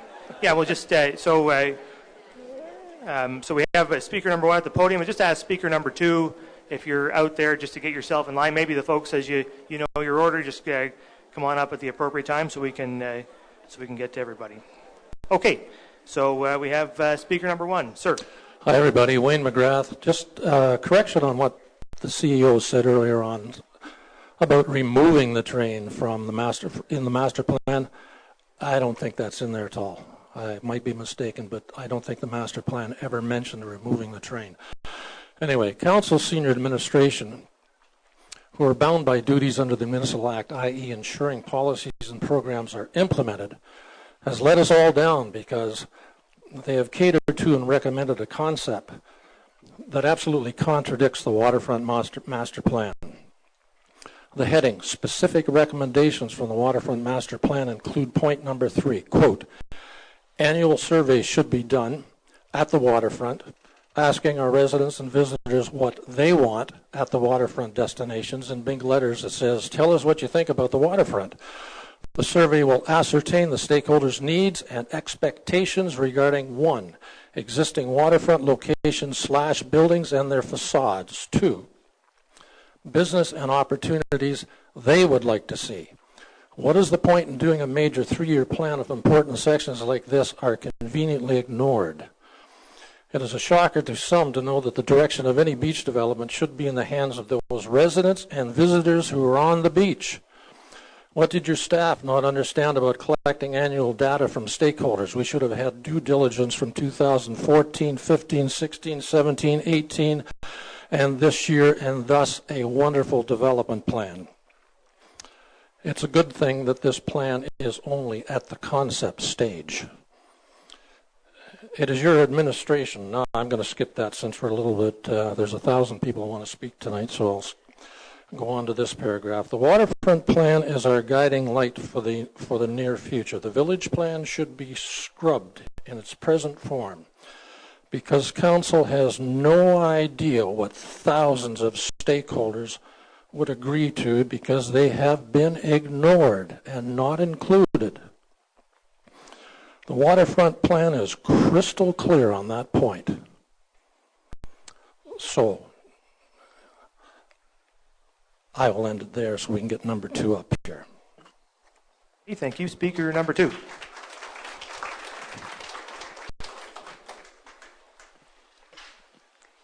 My name is Teresa Rowland.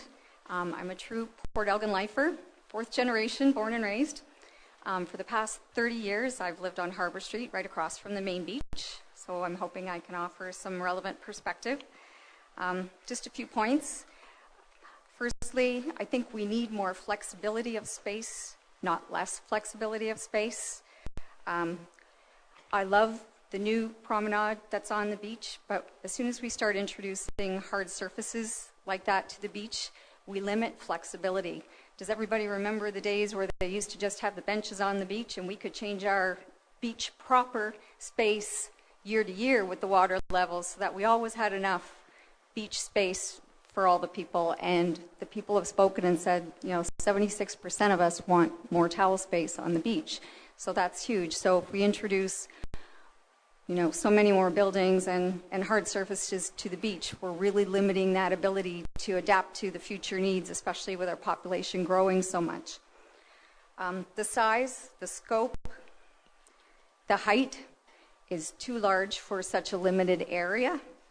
You'll have to forgive me, my jaw is still on the ground from the overhead picture I saw, because the proposal as I see it now is twice as large as what I thought it was going to be. So I feel that it's disproportionately overscaled for the area with which it's going to be placed. It's one large commercial entity with multi-story buildings, including a really tall tower on a very limited, precious piece of real estate. And I feel it's going to overwhelm the entire beach and block the natural aesthetic flow of the beach. I was going to say... Let's just try to keep the applause to a minimum so we can keep moving. Thank you, everybody. Madam. I'm just... By limiting... it is the beach and the sunsets that are our natural calling cards, and they draw people to this community. We need to complement those two drawing cards, not hide them. If we limit new buildings to one story, we can protect the precious sight lines of the entire waterfront for everyone to enjoy, whether you're on the beach, driving by, or looking inwards from the harbor. Residents and visitors are drawn towards the waters every time they crest the hills going down to the main beach. Lastly, is about the impact on the neighboring properties. Everyone has an equal voice in this debate, not just those of us lucky enough to live by the beach. But the reality is this property is surrounded by many residential properties and boaters. People have invested heavily in their properties, and they will be completely immersed every single day, having to look at, listen to, and experience all the activities associated by a huge commercial development. There will be long hours of amplified noise, major increase and altered flow in vehicular and pedestrian traffic, glare and effects of additional night lighting and signage, obliterated sight lines, it appears, all the amenity and all the security risks for people and their property associated with having a late-night liquor licensed venue nearby. All of this will substantially impact the quality of life and property for those living nearby. Decisions made are going to forever change the landscape of our waterfront. It deserves all the time necessary to ensure everyone's voice is heard and all options considered. Let's slow things down and do this right. We all want to see a success story for this property to pass on to future generations. Thank you, Ms. Rowland. That moves on to speaker number 3. Good evening. My name is Rob Wagner, and my wife and I and our families have been taxpayers in Port Elgin for approximately 60 years and are key supporters and users of the beach. I have been a commercial lender for over 35 years at one of the big 5 chartered banks and done many commercial real estate deals.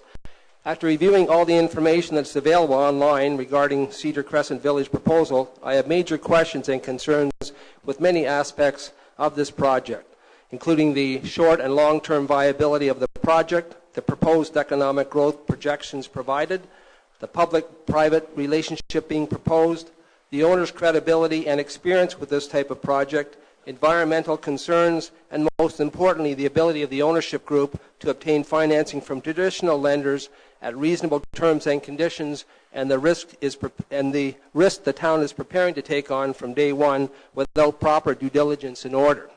It is critical the town and the public know key details before any agreement is signed. This includes the background, previous project experience, financial capability, credit history, and track record of all owners involved with this proposal. In reviewing the names and occupations of the principals provided under the one website, it would appear to be having no or limited previous experience or qualifications in either building or operating this type of project, nor does it outline the additional investors' names, ownership structure, operator experience in banquet halls, retail, children play facilities, etc. Financing non-franchise or standalone restaurants, banquet halls, retail stores, etc. are usually viewed by lenders and operators as high-risk businesses that have very high failure rates. Lending requests, if considered, usually require higher equity levels, stronger levels of collateral, a very strong business plan, including feasibility studies, needs and competitive analysis, strong cash flow analysis, multi-year revenue projections, contingency projections, fixed cost capital requirements, government approvals, and the list goes on and on. To ensure the success of the business, but the ability to repay the loan and cover any cost overruns and losses in the first years of operations. Have these documents been completed and reviewed by the town, and are they currently available for review by the public? Since this project will be on leased land owned by the town and possibly viewed as a seasonal facility based on its location and severe weather conditions during winter months, it may add another negative dimension to the lending request and an increased burden to the town that may have to step in to take over the project if it is abandoned by the owners anytime during this lease period. Based upon this increased risk profile, a firm offer letter for financing should be reviewed, received, and approved by the town, and possibly a letter of credit or other form of collateral should be obtained by the town from the owners to be in place prior to signing any long-term commitment to ensure the owners have the necessary that's 3 minutes. financing so you in just place. wrap up, please. I would just, okay, in summary, I feel this project should be put on hold until all the necessary documents are in place and approved by the town to ensure and guarantee it is a sound, viable operation to the residents of Saugeen Shores for now and well into the future. Thank you. That moves us on to speaker number 4. Hello, my name is Brenda Wagner. I think it is safe to say that the Port Elgin Beach is the most expensive real estate in Port Elgin. Our town officials have been entrusted to the care of this beach for public use for over 100 years. Can you hear me? Yep. The new proposal, however, represents a shift from a public to private focus. We, the public, are expected to spend money to make this proposal a viable, sustainable project. Much of what is being proposed, in my opinion, is just not needed. I don't need shops, a banquet hall, or children's indoor programs at the beach. I do support retail in Saugeen Shores, but at the outdoor markets and stores uptown. My question to the town is, what guidelines or bylaws are in place to protect an unobstructed sightline? I am concerned that any new development must protect the sightline to be enjoyed to the maximum by the public. If you are familiar with the beaches in Toronto, you will know the restaurants, etc., are all located well back from the beach. The skyline and the beach are the main event, and this is what has drawn people to Port Elgin all these years. After all, even simply observing the movement of the water causes our minds to calm and impacts our happiness and well-being. It's relaxing. Our sunsets are known to be some of the most spectacular anywhere. This is what we must protect for ourselves and future generations. I recommend that any new development on the Port Elgin Beach should be limited to one-story buildings located well back from the water to maximize access to the skyline, and that the number of structured buildings be kept to a minimum. I've been told by the Director of Community Services of Saugeen Shores that our Port Elgin Beach has heritage sand, and that while the town has some sand stockpiled to be able to replenish as needed, when the supply is gone, no other sand will be allowed to be added, as it would contaminate our existing sand. I have heard no mention of this from an environmental impact, and I'm just wondering if that has been considered. Port Elgin is my happy place. The sky, the water, the sunset, the breezes, the people, the local shopping, and the restaurants. I want what is best for this beach and this town. The town officials have been taking good care of us for the past 100 years. Please, slow down and take the time needed to carefully consider any proposals for redevelopment of this jewel that we call our Port Elgin Beach. Thank you. Speaker number 5.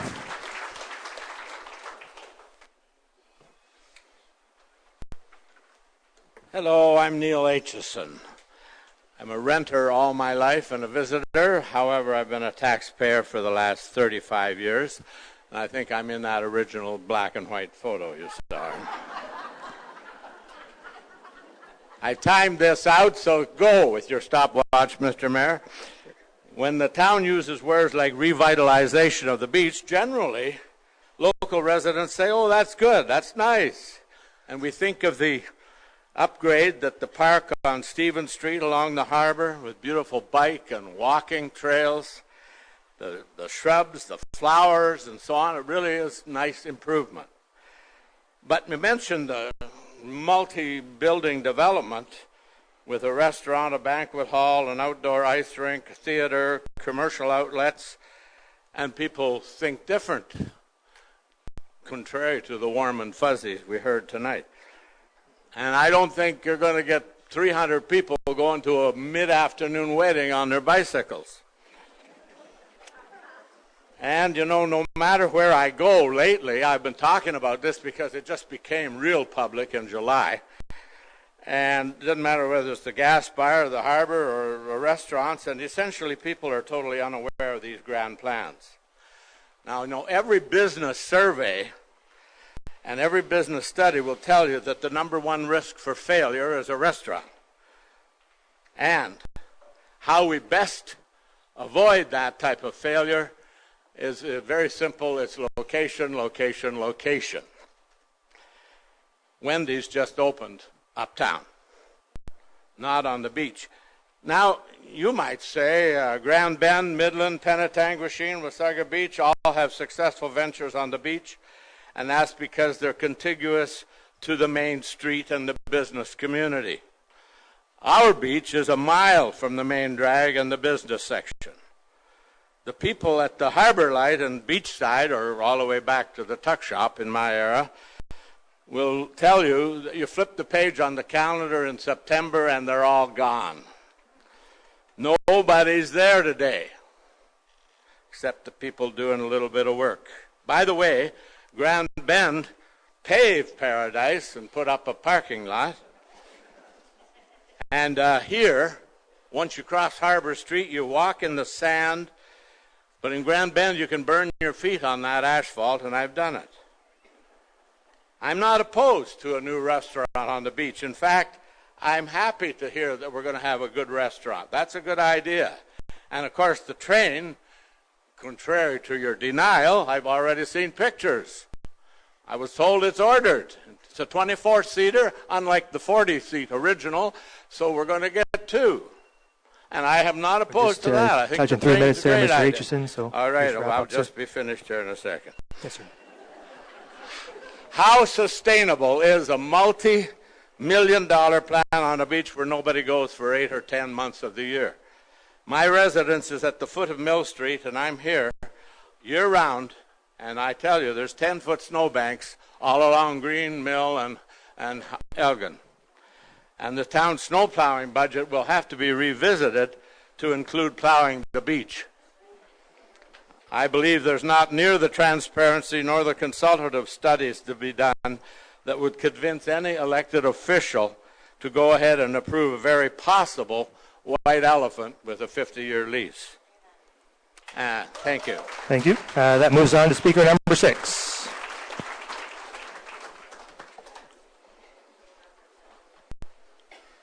My name's Steve Rowland. I live on Harbor Street. I've been there for 35 years. My name is Steve Rowland. I live on Harbor Street. I've been there for 35 years, and I live directly across from the development.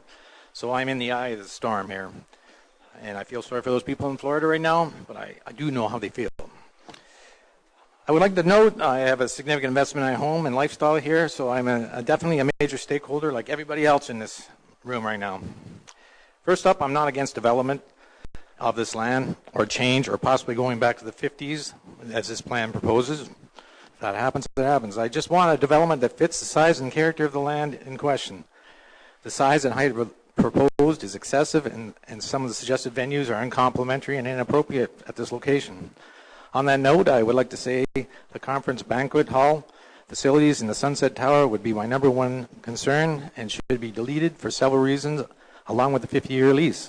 The investor has said before that he wants to have some incentivization. Well, a 5-year lease would do that, along with the providing checks and balances. If you're doing a good job, you're going to get another lease. This is a public-private partnership. You can call it P3. I don't think any of the partners involved, council and the investors, have ever executed one of this size. This is not a poster child P3. Typically, a P3 is used for infrastructures like roads, schools, hospitals, and bridges, not discretionary spending projects like tourism. Recently, now, Ontario and the federal government are now promoting P3s for structures for tourism projects. And I think it would be, and it could work out for here. The Ontario government does give some structure to P3s that will ensure success. And I thought I would grade this project against the 5 factors from their site, based on what little information I know on this actual development. So the first one is P3s only work if the partners know what they are getting into and what they're going to get out of it. I heard Pierre's is one of the ones that knows everything about this, but they, when I ask anybody on council, they know very little. So both partners, including the community, should know exactly what they're getting. P3 must provide a winning business case for the private sector and at the same time achieve public sector goals. Now, I hear Pierre talking about a lot of giving of money out, and I'm not hearing about anything coming in, and I don't know how he's paying for it. It just makes sense to me. So we need to know that. Risk will be allocated to the appropriate body, and there are risks involved, so let's assign them on a paper. The process must be open and fair and transparent. The whole thing fails there. A P3 project scope must be well defined, not even close so far. So in summary, please do more research, gather more information, present the public with facts and all the specific details. Postponing the decision on this project of this magnitude is important, and the only way to proceed with this P3 structure, we must hold off and meet the requirements the government says a decent P3 project will be successful. Thanks. Thank you. That moves us on to speaker number 7. Speaker number 7. There she is. Speaker number 7. Thank you. My name is Melanie Reist, and I'm the Waterfront Master Plan person. I spoke about it last time, and I want to reiterate it informs, it guides how we do things. And in particular, it speaks to what we need to consider with new builds on the waterfront. Pages 97 and 98, it identifies 2 very serious considerations. One is the impact to the waterfront environment. Another is the impact to neighboring residential properties, and some people have already spoke to that. I do not have a neighboring residential property. After Mr. Danini's presentation on July 15th, CAO David Smith said that there would be a survey beginning online in which the people of Saugeen Shores could be polled about the proposal. He commented to the effect that in his experience, people of Saugeen Shores were quick to jump on polling, and he was satisfied that it would be sufficient, notwithstanding its relatively narrow timeline, to ascertain public views on the proposal. Well, the people have spoken, and it's my understanding that a 300-person banqueting facility is not of interest to this community, and that's primarily from its permanent residents. I suspect if there was proper polling taken of seasonal residents and tourists at the beach, there would have been even less support for it. I also understand that there are investors outside of Saugeen Shores that would like to see a convention center on the beach. If that is so, I submit as a private business, they purchase a piece of land and build it on their own land. The waterfront plan was not a guide to how to monetize this very special, limited, precious resource. It's about ensuring that the community's voice for people who use the waterfront create a space for everyone to enjoy it. That last picture that Mr. Danini put up showing sight lines and some other stuff that none of us have ever seen contradicts his own statement that we need to create public spaces. I think your example, sir, was that a grandmother and her granddaughter could sit in the plaza and see the sunset. Based on the buildings, the sunset's obscured if you're sitting in the middle of the plaza. Why do we need to build a whole community, a village, when what we really want is to replace what the last vendor left? And that is some form of entertainment for children and some form of restaurant. That seems to be the need that we have and what people want. And in Mr. Danini's presentation on July 15th, he indicated that he was confident he could have a full-time restaurant year-round, that it would be successful and it would be a nice business. That should be full stop at this point, because the community has said there is no interest in a large-scale commercial project. I think the issue on the gaming came up because Mr. Danini suggested he was going to look into a gaming license. I've not seen a business plan. His presentation said there was a viable business plan. All I can see is that there's going to be... That's 3 minutes, Ms. Reese. Okay, very, very quick. This is based, the only way this can be a viable project if there is a large amount of traffic with large-scale events with liquor licenses till 2 in the morning. If the town is going to put these investors to their commitment, then will there be a restriction in the lease that operations close at 11? Will there be a restriction in the lease that there will be no form of gaming license available on the beach during the course of this lease? Thank you. Thank you. That moves on to speaker number 8. Number 8. Sir. My name's Rob Fawcett, and Pierre said I'm fearless. That is not true right now. My name's Rob Fawcett. Some of you may know me, many of you may not. I did not grow up in Saugeen Shores. I have no children here or family here. I moved here for sports. I love playing sports. They've been a huge part of my life. One of the things I enjoy the most is the ability to interact with teams and involved with events. I may have moved here for sports, but I stayed here in Saugeen Shores for what it has to offer. This community is an endless stream of events. And there is something for everyone to participate in every night of the week. Soccer, yoga, music, theater, many more. The community is a thriving social hub. Every weekend, volunteers host Pumpkin Fest, Firefight competitions, Grand Fondo, and these types of events. This town embodies participation, community, and growth. I myself try to be involved as much as possible. I played fastball in Port Elgin for approximately 20 years, and I've had the pleasure of bringing home a World Championships to Port Elgin. I've helped start beach volleyball programs, dodgeball programs, and I remain active in both of those things in town. I'm a mediocre golfer at best and continue to love to play in the local charities. I've even been honored to be in the Jeff Preston tournament as a celebrity. They were even low on participants, or maybe thought I was Colt Ford. I said I was lucky to have been raised with sports as a major influence and have played multiple sports at the highest levels in the world. I've had great coaches that have taught me how to motivate and inspire my teammates. Now I truly believe that it's my turn to pass on this knowledge and repay the debt. I've been a volunteer coach here at the high school for 10 years. I've been running volleyball clinics and baseball clinics in town for 20 years. I'm proud to say that I've been involved in over 100 different sporting community events that have raised money for awareness and for non-for-profit charities in the area. I'm also a little upset that I'm aging myself for this speech. But why am I here? When asked to be a partner and an operator in this amazing revitalization project, I jumped at the chance. I've been asked by many people, especially my mother in the back, why? Why, Rob? Why get involved with something like this? At the moment I begin to talk about it, the project, you'll be able to see my passion for it. But did I mention I love sports and events? I'm here because I want to make this community even better, stronger, with more to offer. I cannot wait to continue to provide outstanding, unique opportunities for the community that I love and that thrives for these events. I have a dream for our beach. It's not the same maybe as Pierre's, but I want to see those kids' camps based around the water, learning how to kayak, canoe, play volleyball, truly embracing the natural environment of our town that we have to offer. I'd like to see bike rentals for people who explore our coastlines. Most of all, I want to see the cake wheel back in action.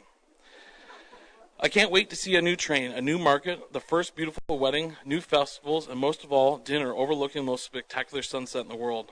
All of this possible with the support of our amazing council behind it. I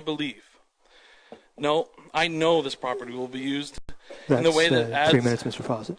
Extreme amount of value to the community members. It will attract more tourists, and we won't be just a drive-through town. It will be a spot where Saugeen Shores, where people stop. I believe that Port Elgin Harbor could be the #1 stop on the Huron shoreline. All this while remaining true to what the people of the town need and want, the values that deem important in this thriving community. Thanks. Moves on to speaker number 9. Speaker number 9.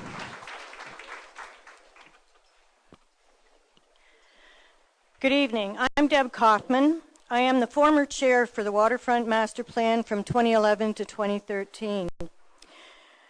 My concern was that the village project was not being connected to the master plan. However, I have to tell you tonight, I think that both Pierre and David Smith did that, but you're still going to hear me anyway. A few points that I wanted to take the opportunity to mention about the plan. The volunteer group of members that assisted with the waterfront plan spent hundreds of hours working on the preparation of this plan. Sometimes we spend upwards of 40 hours a week. Again, we were volunteers that did this out of a concerned interest in our waterfront. We also had public meetings and surveys to ensure that as many of the needs and interests of the public were taken into consideration. I would strongly recommend, as has been suggested, that you read this document if you have not as yet. It's really good bedtime reading. But in all seriousness, it would be ideal to read this prior to making comments that may be unfounded, and unfortunately I've heard some already tonight, or it's been changed and turned around to meet their needs. In all seriousness, one of the things that I know was mentioned earlier was about the train station. The wonderful social media of ours indicated that the committee members were against the train station. It was exactly the opposite. We did make recommendations to enhance the betterment of this station, not get rid of it. However, this is a moot point now, with the exception that a new train that appears to be versatile is being proposed for this project, which in my personal opinion looks great. Also, if you look at the master plan, you'll see that Pierre and his group have obviously looked at the plan, as the vast majority of recommendations made back in 2013 and approved by the town of Saugeen Shores is being proposed in this Cedar Crescent Village project. Note that I indicated that we went through the public process and obtained suggestions and recommendations, and the plan was approved. So once again, I would recommend to individuals who are indicating the village proposal as a surprise, they should look at the waterfront master plan. Yes, each new proposal, which was a part of this master plan, still needs to be revisited and seek input. But my opinion is that this is not a new entity.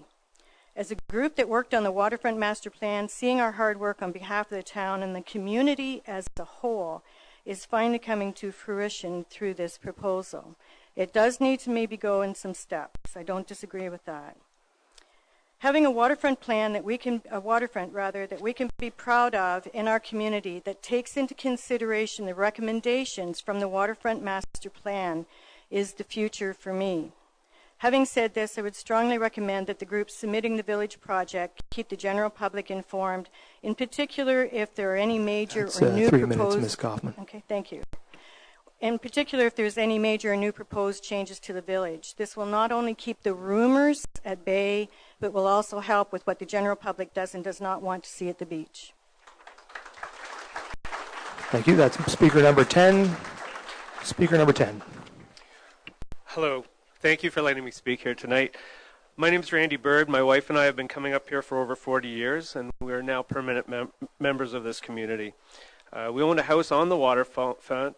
We have a boat in the harbor, and recently we purchased a waterfront hotel. So we are seriously committed to this area, and I deeply care about the waterfront, perhaps more than most. We've invested millions into this town, and we're doing that with the hopes of having a happy retirement someday, and I believe in this town and its forward-thinking councillors. My wife and I have boated in many communities in both the U.S. and Canada, and frankly, I shudder every time I see an American boat pull into the harbor looking for something to do and see at the waterfront and see what they see. I shudder when guests in my hotel tell me that they're driving over to Sauble Beach because their kids are bored and there's nothing to do at the Port Elgin beach, and this happens far too often to be ignored. I shudder when I walk through the harbor and I see that eyesore of a boarded-up old station building as well as the overgrown mini-putt that's starting to look haunted. This vision sends a very bad message to those that come to our waterfront as a first impression. All of those people have choices, and many are starting to make different choices than what they have in the past. I know this firsthand. My home balcony happens to be overlooking the beach, and on those first drops of rain, I see people scramble to their cars, pack up, and leave the beach, only to play board games in their cabins, hotel rooms, and cottages. Wouldn't it be nice for them to have an alternative right there at the waterfront? I was originally approached by Pierre to help source a smart train for this project as mandated by the town's RFP process. He knew that I'd spent the last 4 years in the railway industry, and I saw the potential of this beautiful waterfront plan, and I actually have become subsequently more involved. The train we are considering to bring to this community is incredible. The kids love the look, the sound, the feel, the ride, and want to ride on it. The train was mandated by our town and the councillors that you elected to take care of your town on your behalf. I certainly hope you let them do their job and create a better Saugeen Shores for everyone. Believe me when I say they are crossing their T's and dotting their I's. The waterfront development is not really an option in my opinion. I believe that it's a long-term necessity for the waterfront and to service the 15,000 local population and the visitors that are coming to this beach. Given that there are no hard costs to the taxpayers with an economic impact of over $10 million to the community, there's really no question here. I'm also very honored to be part of this incredibly talented team of seasoned business people that have put together this package. I heard mentioned earlier that there was concerns about the quality and that they haven't done these things before. That's 3 minutes, Mr. Bird. Unspeculated and frankly not true. That's it. Thank you very much.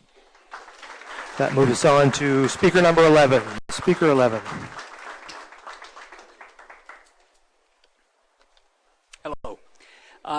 My grandfather, George Willoughby, was born in this town in 1886. And for the past 73 years, which is my age, I've been able to come to this beautiful town and enjoy the summer with my children and now my grandchildren, still in the same spot right on Port Elgin Beach. My professional career was in banking, and I say in all honesty, never in my professional career was I presented with a loan request that was backed by a lease granted by a municipality for 50 years. It makes no sense. The town council has a fiduciary responsibility to all of us, taxpayers here, to not put us on the hook for some project that may go and may fail. If it is built and is on our property, we are the ones that are going to have to see it through. And I say in all certainty, I'm not going to be here in 50 years to see what's happened with that project. But our grandchildren will be, and I think that it is imperative that a proper lease of reasonable expectations that lets you analyze how is the project going. What is wrong with a 5-year lease, if the town wants to go forward with it, to then be able to review it. And many have spoken here about the problems in different businesses with startup costs and so on. But it is a definite problem if a 50-year lease is granted. Thank you. So we just didn't get your name, sir. Could you just give us your name, sir? Maybe not. I'll get it eventually. That moves on to speaker number 12. Did sir, I not state my name? Bruce Mann. Thank you, sir. That moves us on to speaker number 12. Speaker 12.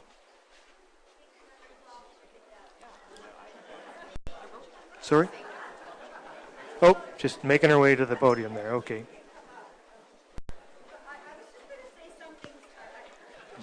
Yeah, there you go. Thank you. Well, I was just going to say something very simplistic. I'm Carolyn Rust. I've been coming up here since basically a child, but now I'm a taxpayer, a property owner, fortunate enough to be. I love Port Elgin. I love the beach. So the only what I did as I strolled down in the evening with my little dog, I just sort of checked with people and wanted to get a feel of how they felt about this development. And basically what people said is they want to keep it really family oriented and affordable and just kind of simple. Not they don't want these are, and I went to different people, to the couple from Chesley who drove over for the evening to watch the sunset and have ice cream, to the family, that he's got 3 kids and he's going to buy everybody an ice cream cone or a treat, and it has to be affordable. It has to be for everybody. And I think that, I like a lot of your ideas, actually. I came in maybe with a negative attitude, and I do think we could use a nice restaurant. I do think, I kind of like some of those ideas for the children, but I think it's a little too big, in my opinion. It seems just too large, too much. It should be one-story buildings. It should be buildings that kind of, like, you know, in Canmore, how they kind of fit in with the environment, and not with advertising and stuff like that. Just kind of like a simple family place, because it is so beautiful. And as many people have said, what is beautiful is our water, our sand, our sunsets. And so that's the beauty. And then you do need some facilities. And I think some of the ideas are good, but it just seems like very big. I don't think, like the tower, I don't think we need things like that, but that's just my opinion. But there were a group of men, and they were having like a little kind of barbecue, and I could tell they're new to this area, but I'm making assumptions that they perhaps worked at Hydro in a group, and new to this, maybe even somewhat new to the country, and they said, you know, it is. I said, oh, so, you know, but they're thinking about these plans and stuff. They said, oh, the nature is so beautiful. The nature is so wonderful.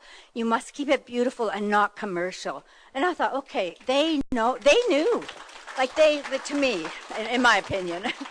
Anyway, thanks for the opportunity. Thank you, Ms. Rose. That moves on to speaker number 13. Number 13.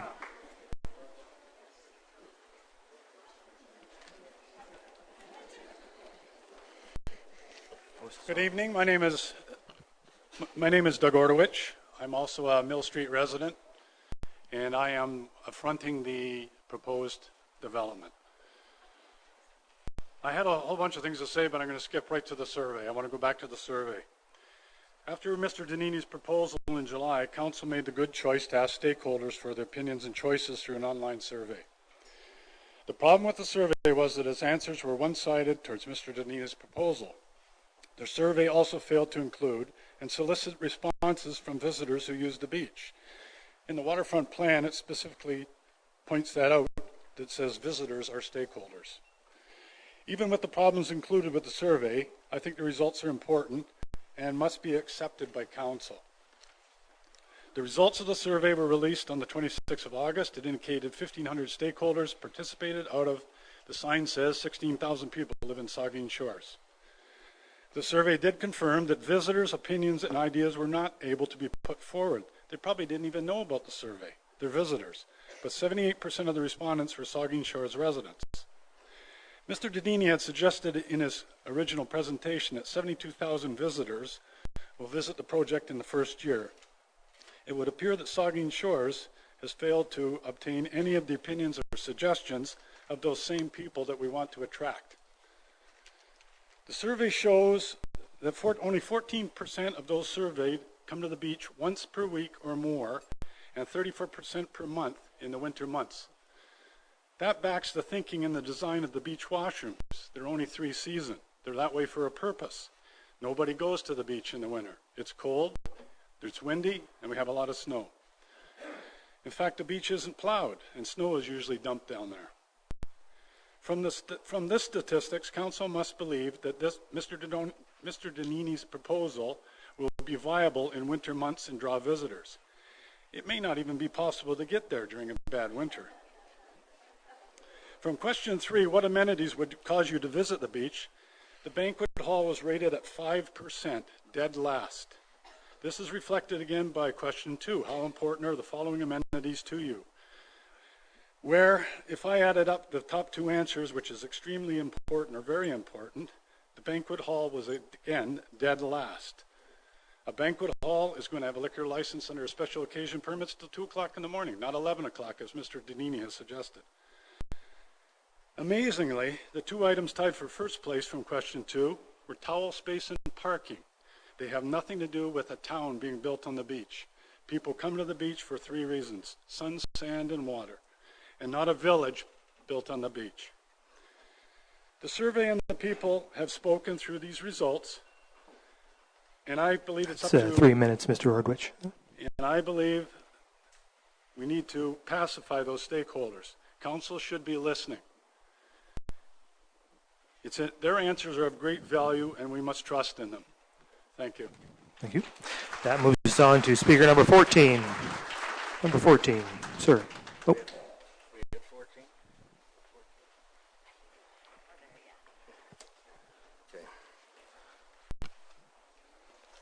My name is Dan Frank. I live on Mill Street, about a block and a half north, or up the hill on Mill Street from the beach. It's called Come By Chance. Anyway, I had a speech all prepared. That went out the window when I heard the presentations. And I got to admit, I was impressed with the presentations at the beginning. And then there was, saying all the right things. Mr. Smith, sound like the town's doing due diligence and following the plan and so on. And Mr. Danini, you had some really, I thought a lot of comments were great. But I'm sorry. I'm for something on the beach. I think, as I said at the last meeting, we do need to improve it. It has to be revitalized. It can't stay the way that it is. And I commend the people who are going to put $1 million or more into this project. You folks are putting your money where your mouth is. However, and also, town, it looks like you're trying to do your due diligence up to this point. However, you really, please, all of you, investors in town, investors, you're investing a lot of money. Please make sure that it is really going to be viable for you. I'm thinking you're dreaming, and that's all good, but there's times that you have to throw things out that it's not going to work out. For instance, I can't see that banquet hall going. Okay, that's for instance. When I saw the diagrams, I'll tell you exactly how I felt. I like lying on the beach, as you can see by my tan. But I'll tell you something. When the volleyball league started coming down there and the nets were kept up on the beaches, I didn't mind them. I consulted and so on. And we did get them 4 moved over into a proper place. But they kept some nets still there. I felt like I was encroached upon by, lying on the beach and the volleyball coming over, rolling over my towel, or going to hit my grandkid in the head. Well, when I saw that last plan, how big that's going to be on the beach, and the sight lines, and Mill Street. I live on Mill Street. My grandkids walk across it, and so on and so forth. What are the traffic patterns going to be like on there? I don't know. They were doing some traffic studies there. I don't know the results of those. But what's going to happen to Mill Street then? I don't know. I'm quite concerned about it. Please do your due diligence, both investors and town council and staff. Yes, would you please professionally advise both parties what is best for this town and waterfront? Thank you. Thank you. That moves us on to speaker number 15. Number 15, sir.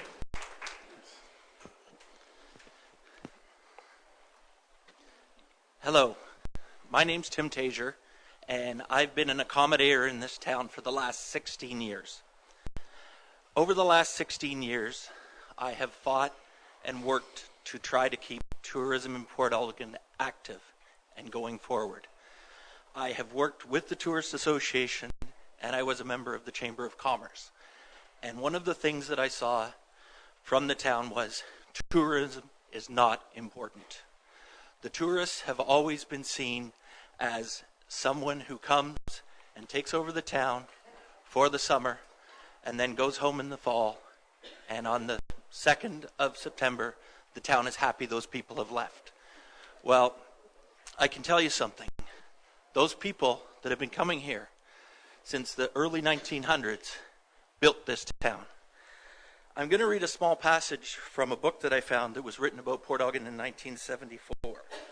And it says, "From the very beginning, the beach area has been one of Port Elgin's most valuable assets." It says, "The vast expanse and sandy beach and refreshing waters of Lake Huron have attracted ever-increasing numbers of summer visitors. As early as 1887, The potential as a resort area was recognized. A Times editor noted that large numbers of tourists presently enjoyed the beautiful lake breezes in Port Elgin and that fishing, boating, and bathing were freely indulged in. One of the last points in this thing said that businesses boomed as everywhere the people of Port Elgin extended their warm hospitality to one and all. One of the things that I saw in this proposal, although it sounds all well and good that people are going to come and they're going to look at this and it's going to become a destination. In my experience, the people who've come to rent my cottages come here because this is not Sauble Beach. We don't have this on our beach. The people come because we have a beach where they can take their children, they can go to the playground, they can have a good time, and they can get an ice cream. They could take a train ride around the park. Those were the things that attracted them. One of the things that really affected my business was when the beachside carnivals went away, and it affected a lot of other accommodators in this town. That was a real blight on this town when the beachside carnivals went away. But that was something fun. It was easy. It was small. It didn't take up the entire beach area from one end to the other. You know, people come, when they break over the crest of Mill Street, they can see the sand, they can see the shore, they can see the water, and they see what they're coming here for a week. And, you know, I've been here for 16 years. That's 3 minutes, Mr. Taser. Okay.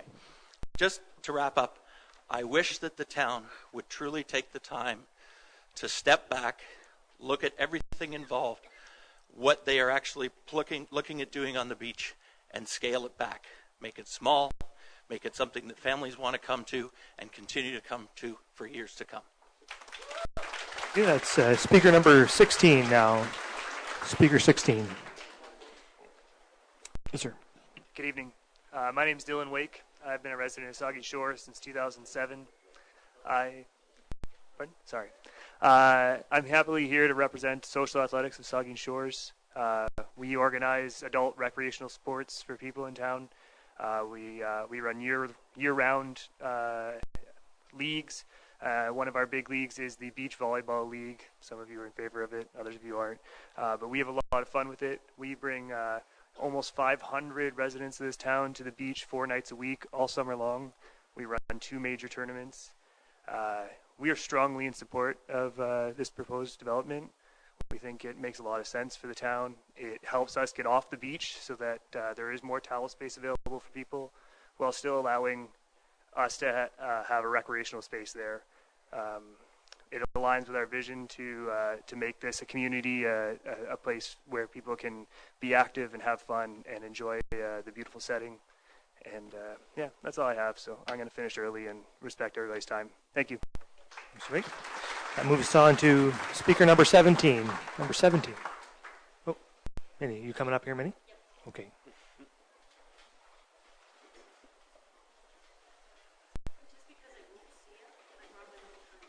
Okay.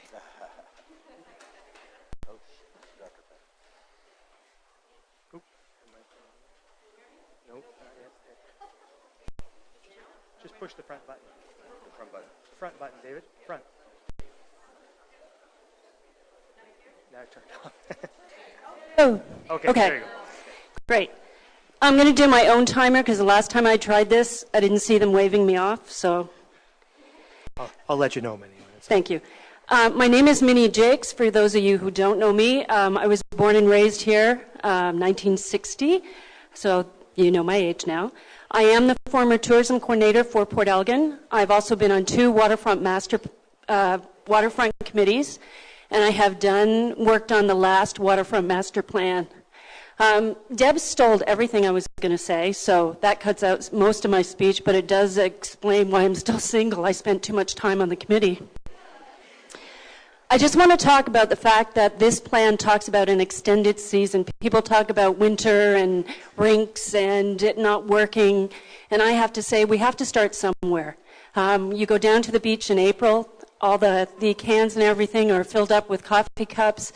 I think this idea of having this type of development down there, whatever size it is, however big it is, really lends itself to the people that maybe don't go away for the winter, would like to visit the beach when it's nice, whether it's winter, spring, summer, or fall. As for talking about concrete and pavement and that type of thing, from an accessibility point of view, it's really nice to have the sand. It's wonderful. It's great. But I see more people on the promenade who are aging, who want to go down there but aren't able to get to the water. They also like to do things as well. I'm hoping sometime we get walkways down to the water for accessibility. But I would like to say that working on this waterfront master plan, and I did the tourism sector, this town's industry is tourism. We have to start paying attention to it. This plan, this development does answer a lot of the things that are in the master plan. I would encourage you to read it, please. And this is not an insult to the people that are in the room. I see a lot of people with gray hair in this room. I would like to see some people as well, younger people who couldn't make this meeting tonight. I'm speaking to the media, to let them also have their way of what they want for their beach as well. So whether you're 10, 11, 12, right up to 100, write your clerk, write the mayor, and tell them what you want for your development, what you want down at your beach. Thank you very much. Thank you. Moves on to speaker number 18. Number 18. Yes, sir. Good evening. My name is Dan Morosky. I've been a part of Saugeen Shores for my entire life and a permanent resident here since 2004. The waterfront has a place in my heart like it does for most people in here. I would like to start by sharing a little bit of history with my involvement of this project. Forgive me, Pierre has stolen some of my thunder with respect to that. In the summer of 2014, not too long after the Waterfront Master Plan was released, I was visiting the condos that were under construction at the harbor. I recall being on the top floor and looking south over the lands in question, the mini golf course, train station, the parking lots. I thought to myself, this is not very attractive. I thought that it could be so much more. Our harbor and beach area could be something special in a new way. I envisioned a quaint harborside village that suited our town, a public space with food and shops and entertainment, the market and the skating rink in the winter, and of course a sunset tower open to everyone to watch our famous sunsets. And the train too. It would be a place for visitors and locals alike. Fast forward to earlier this year and the release of the RFP from the town. Almost by accident, Pierre and I connected. He was ready to submit a proposal for the restaurant and the community space. His vision meshed very well with the Waterfront Master Plan. What really struck me was that both of us envisioned the same thing for our town and our harbor. A public space, open and inviting to everyone of all ages. A place to experience and enjoy. And not just part of the year. When the summer ended and the beach days were gone, the village would still welcome visitors all year. Over the past few months, I've come to realize that this harborside village is desired by many people in this community. I appreciate that there are some that only want the beach and seasonal food places and little else in the way of amenities. Those that perhaps aren't comfortable with change. I respect that, but that's not what I want, nor myself or nor my family. There are those that are looking for more things to do in this town and have those experiences at our waterfront. They shouldn't have to travel elsewhere to find those experiences. So I look forward to seeing the Cedar Crescent Village built, to have a bite to eat. I look forward to visiting the shops and markets with friends that come from out of town. I look forward to renting a bike to ride the Lakeshore Trail. I look forward to seeing activity in the square, like watching a performance by the local theater group. I look forward to grabbing an ice cream and walking the promenade, or climbing the Sunset Tower to catch the fleeting rays of our wonderful sunsets. I look forward to watching an outdoor movie in the square. That's and 3 God minutes, willing, Mr. Morosky. Thank you. And God willing, to ride the train one day with my grandkids. These are the things I envision for our harbor front. Thank you. Thank you. That moves us on to speaker number 19. Number 19, please. Good evening, Mayor and Council. I'm told I'm lucky number 19. that means we're halfway through this. So I've got a simple philosophy, and that is the brain can absorb what the ass can endure. Neil, I think you told me that one, Neil. So I had a speech, but forget it. I'm going to focus on this. We have a great community here. My wife and I moved here in 1994. We bought the Port Elgin Home Hardware store. We sold it in 2001, and we stayed. We loved the place. And we stayed because, mostly, the people. The beach was nice, but the people. When we first came to town, we would often frequent the restaurant that was down on the beach. It was fantastic. Sandra and I loved it. Our kids loved it. Right now, I think our beach area does not look very good. Pierre referred to me as the organizer. I like to be thought of the guy that keeps the toothpaste in the tube. And the bottom line is that our beach needs help. Someone's got to do it. In this era, private-public partnership is important. It is going to be the way of the future. This council has realized that, and hats off to their wisdom. However, it does have to be done right. And I want to encapsulate the fact that Pierre Danini said this evening that this was a proposal. We have to start somewhere with diagrams and what have you. It wasn't until last week that we actually got solid renditions of the structure. I don't think Pierre picked the right pictures to show you, to be honest with you. I think the thing looks actually amazing when you get a better rendition. Anyway, he can yell at me later for that. I believe in the community. I believe in the process. I thank the town and the council. You're on the right track. It's great to hear from everybody. I don't look at it as us and them. I look at it as all of us in one community, and we need to make it right. We need to make it work. Thank you very much. Thank you. That moves on to speaker number 20. Number 20. Do we have speaker number 20? If not, I can... Oh, is she coming? Or he? Sorry. Oh. I'm here. Speaker number 20.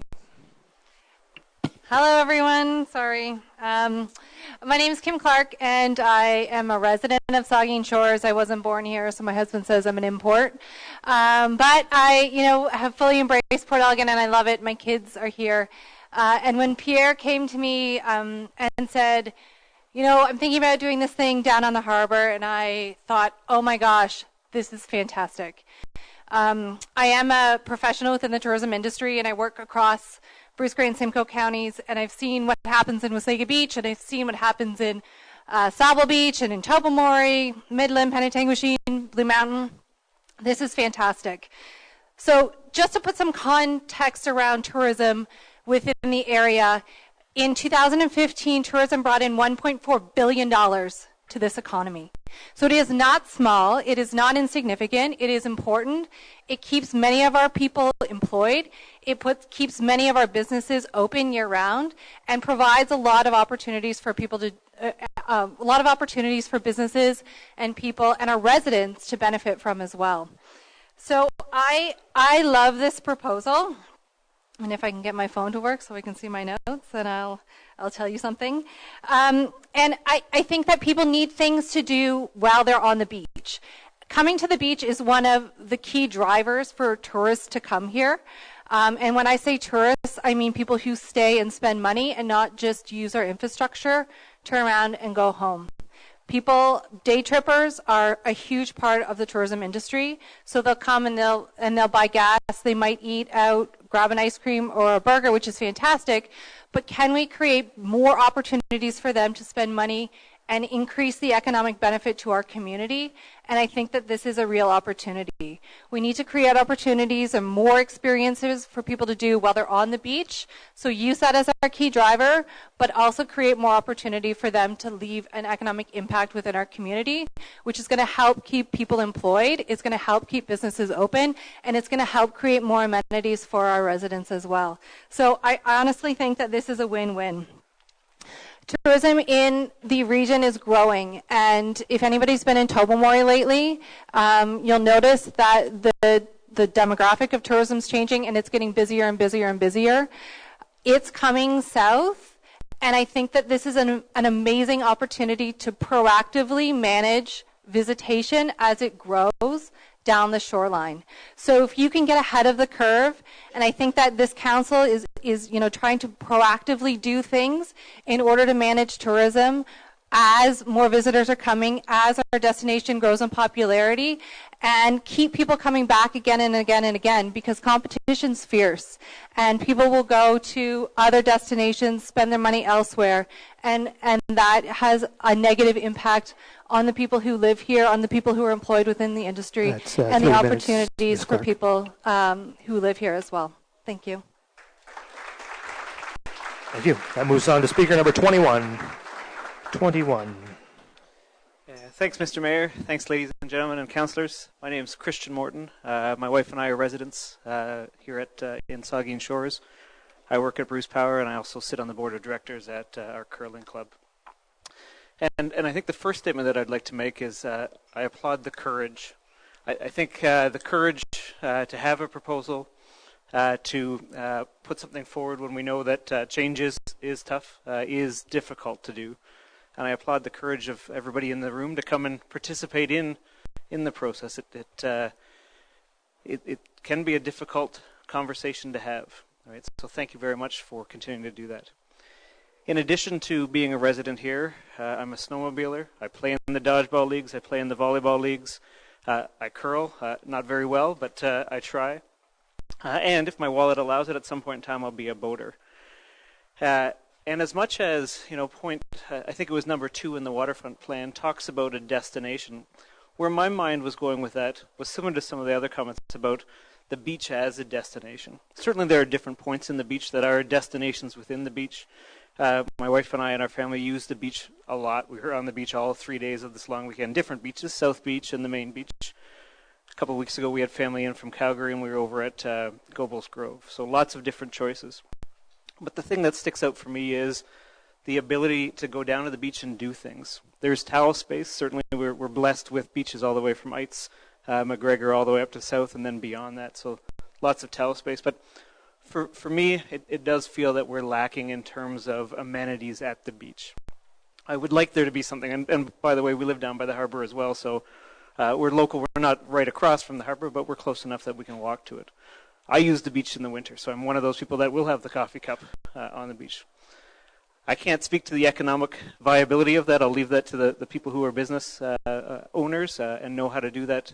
But having a destination, having a restaurant, having a place to go, sit, take in the sunsets, take in some activity, and participate, I think is great. And I think that'll only be more helpful as this town grows. We've got a couple more hotels going up here. We've got more folks coming to the power plant for the work. We need restaurants. We need places to go with Lamont Sports Fields. I imagine we'll be hosting lots of tournaments. Having a destination here, I think, will be great. So thank you. Thanks for having the courage, and keep it up. Thank you. Thank you. That moves on to speaker number 22. We're 22.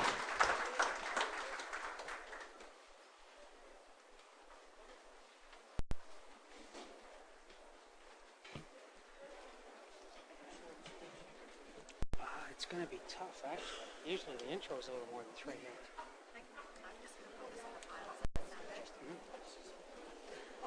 Yeah, it's getting late. It's 9 o'clock.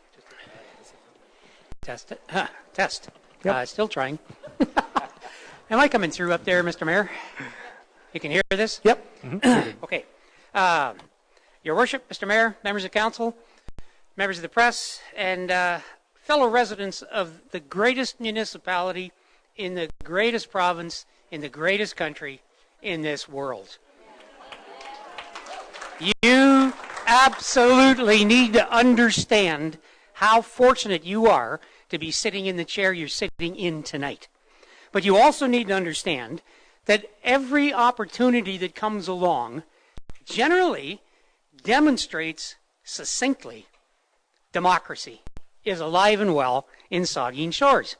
And I think it's fantastic that people have taken time out of their busy lives to come out here this evening and say, Pierre, we don't like this. We don't like what you're telling us.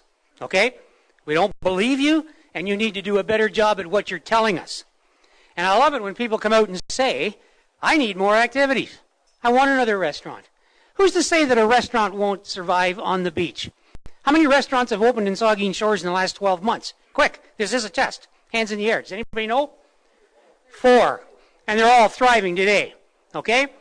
I, for one, am not prepared to question the logistics around the investment made by 6 outstanding business people that I know personally. If they want to risk their children's inheritance on something that's going to make my life more enjoyable, God bless them. Build 2 of them.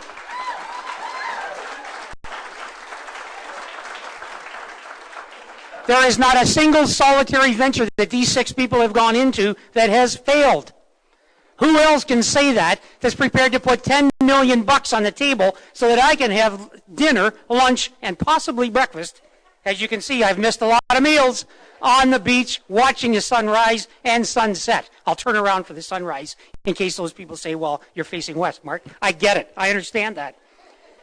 There are challenges on the beach. We need to enhance it. We need to make it more user-friendly by our visitors, by our boaters, and more importantly, by me, my children, and my grandchildren, which I am now violently and vehemently supporting things like this to make their life a lot easier. $10 million.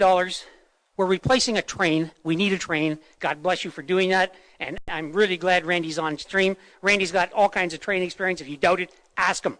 He's the one that runs the one in Waterloo County between Elmira and Waterloo and the farmers market at St. Jacobs. That's a train. And he knows how to do this stuff. There's no tax dollars in this thing, people. Yes, it may go down, but you know who's going to lose the $10 million? The 6 guys that built it. We're going to have an asset in this town handed to you free on our property that has got to have residual value. How do you figure that's going to be a drain on our tax dollars? That's 3 minutes, Mr. Kramer. Thank you. I'm just getting warmed up, Mr. Mayor. I can tell that. That's why I told you the 3 minutes was up. Thank you. But I am nearing the end. We are not removing towel space. We are not consuming tax dollars. Other communities, by the way, would beg to have this kind of a proposal built in their community with not a dime invested by the people in this room. And I got one final question to ask every one of you in this room, including council. The last time you went away and you wanted to get to where the weather was warm, did you go to a destination with a piece of sand and no amenities, or did you go to an all-inclusive resort in the Caribbean and say, I want amenities, I want enjoyment, I want activities, and I want 5 restaurants that I can dine at a different one every night? Thank you, Mr. Mayor. I appreciate your indulgence. Thank you. Speaker number 23, please. 23.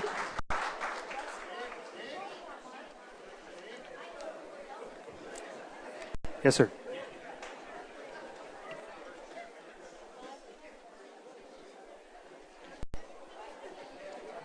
Thanks, Luke. I just have a couple of questions I need to ask. I'm a little confused on some of the issues that were brought up. One was Danini is the one that seems to be the spokesman for this design and everything. Were there no other bidders or no other presenters of that case? And if not, why not?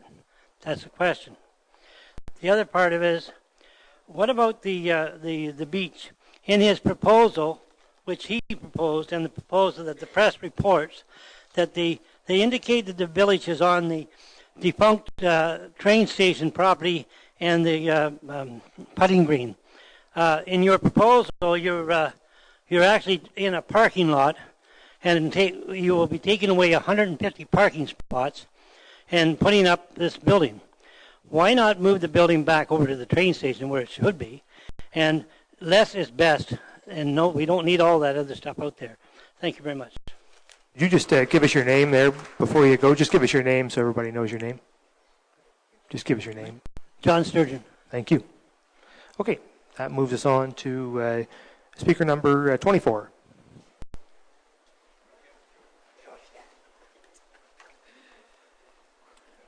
All right, I would have got here earlier if I knew I had to follow Mark. I'm just saying.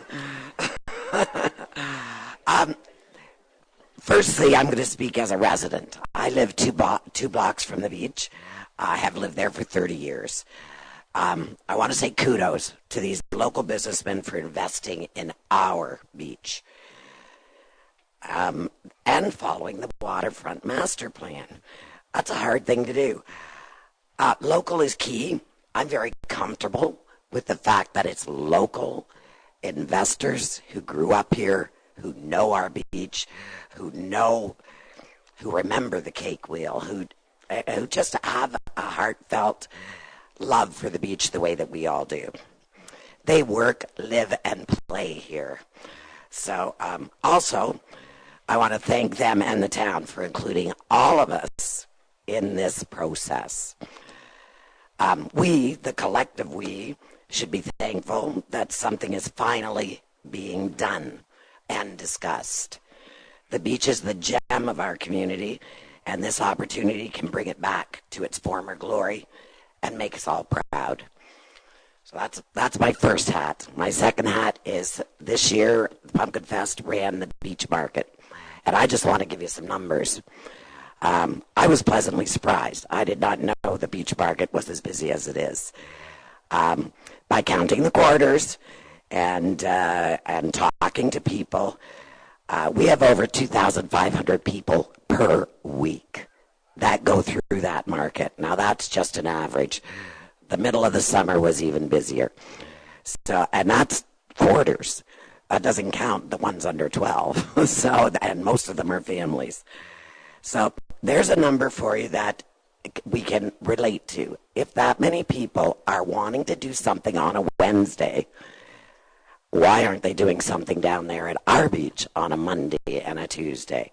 And going to the beach market Wednesdays and spending time eating there. And of course, all 2,500 of those people were hungry, and there's never enough food. So we lose them at that point. Again, they were at the beach, not on the beach. So we're a destination, and we're a beach destination. Let's build on that strength and build a destination beach experience. Thank you. Just give us your name there, Joanne. Just give us your name so that everybody knows your name. I know your name. Joanne Robbins. Thank you, Joanne. All right, that moves on to speaker number 25.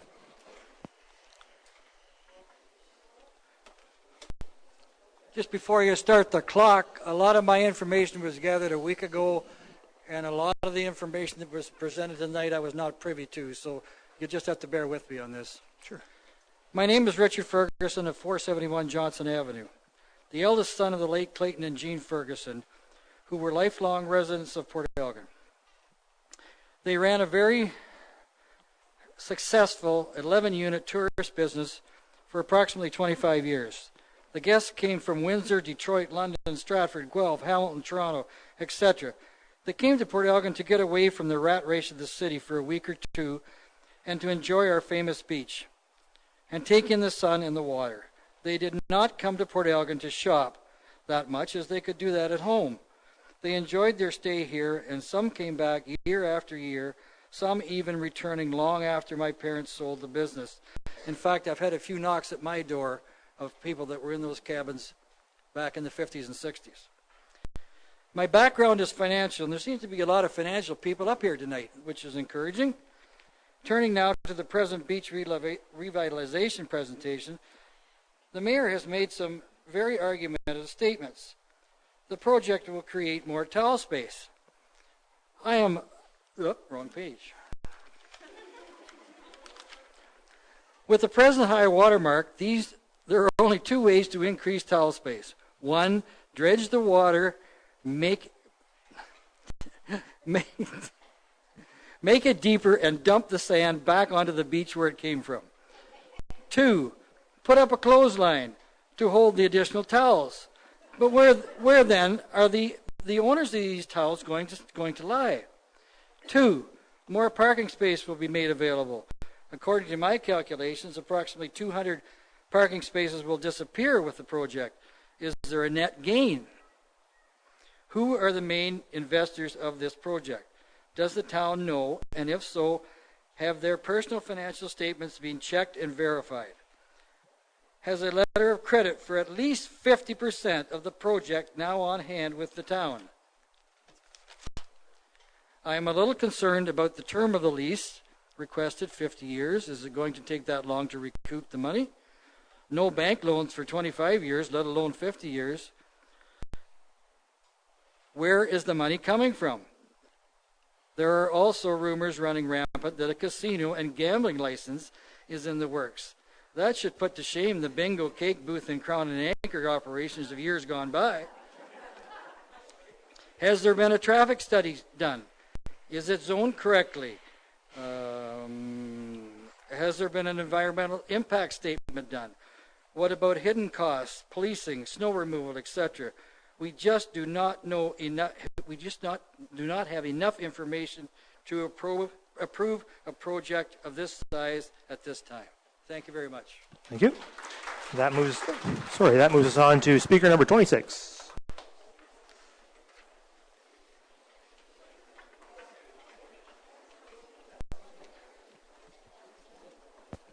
So I'm not texting, I've got my notes on my phone here. So 1 second. My name is Allison Fernandez, and my family has been cottaging here for generations. I myself was a cottager here for 35 years.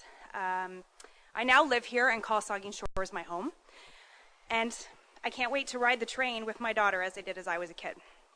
I'm speaking here from a slightly different perspective. My role is Manager of Nuclear Economic Development for Bruce County, Bruce Power, and OCNI, which is the Organization of Canadian Nuclear Industries. We represent the local suppliers, or the suppliers that are relocating here. I am in total support of this amazing opportunity that Pierre Danini and his team have proposed to provide to the community. With the nuclear industry being on a path of growth and advancement, with the refurbishment project about to begin, opportunities will continue for our community until 2064 and beyond.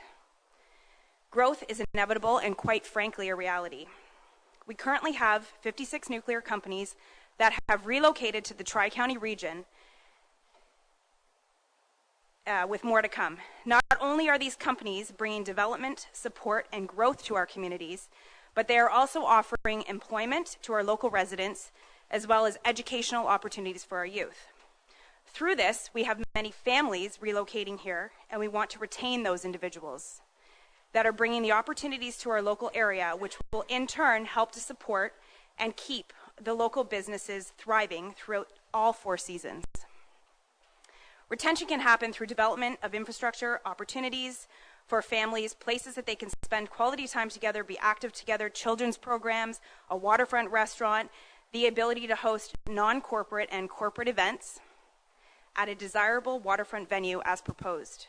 We have a gift here in Port Elgin, and that is our beachfront area / marina.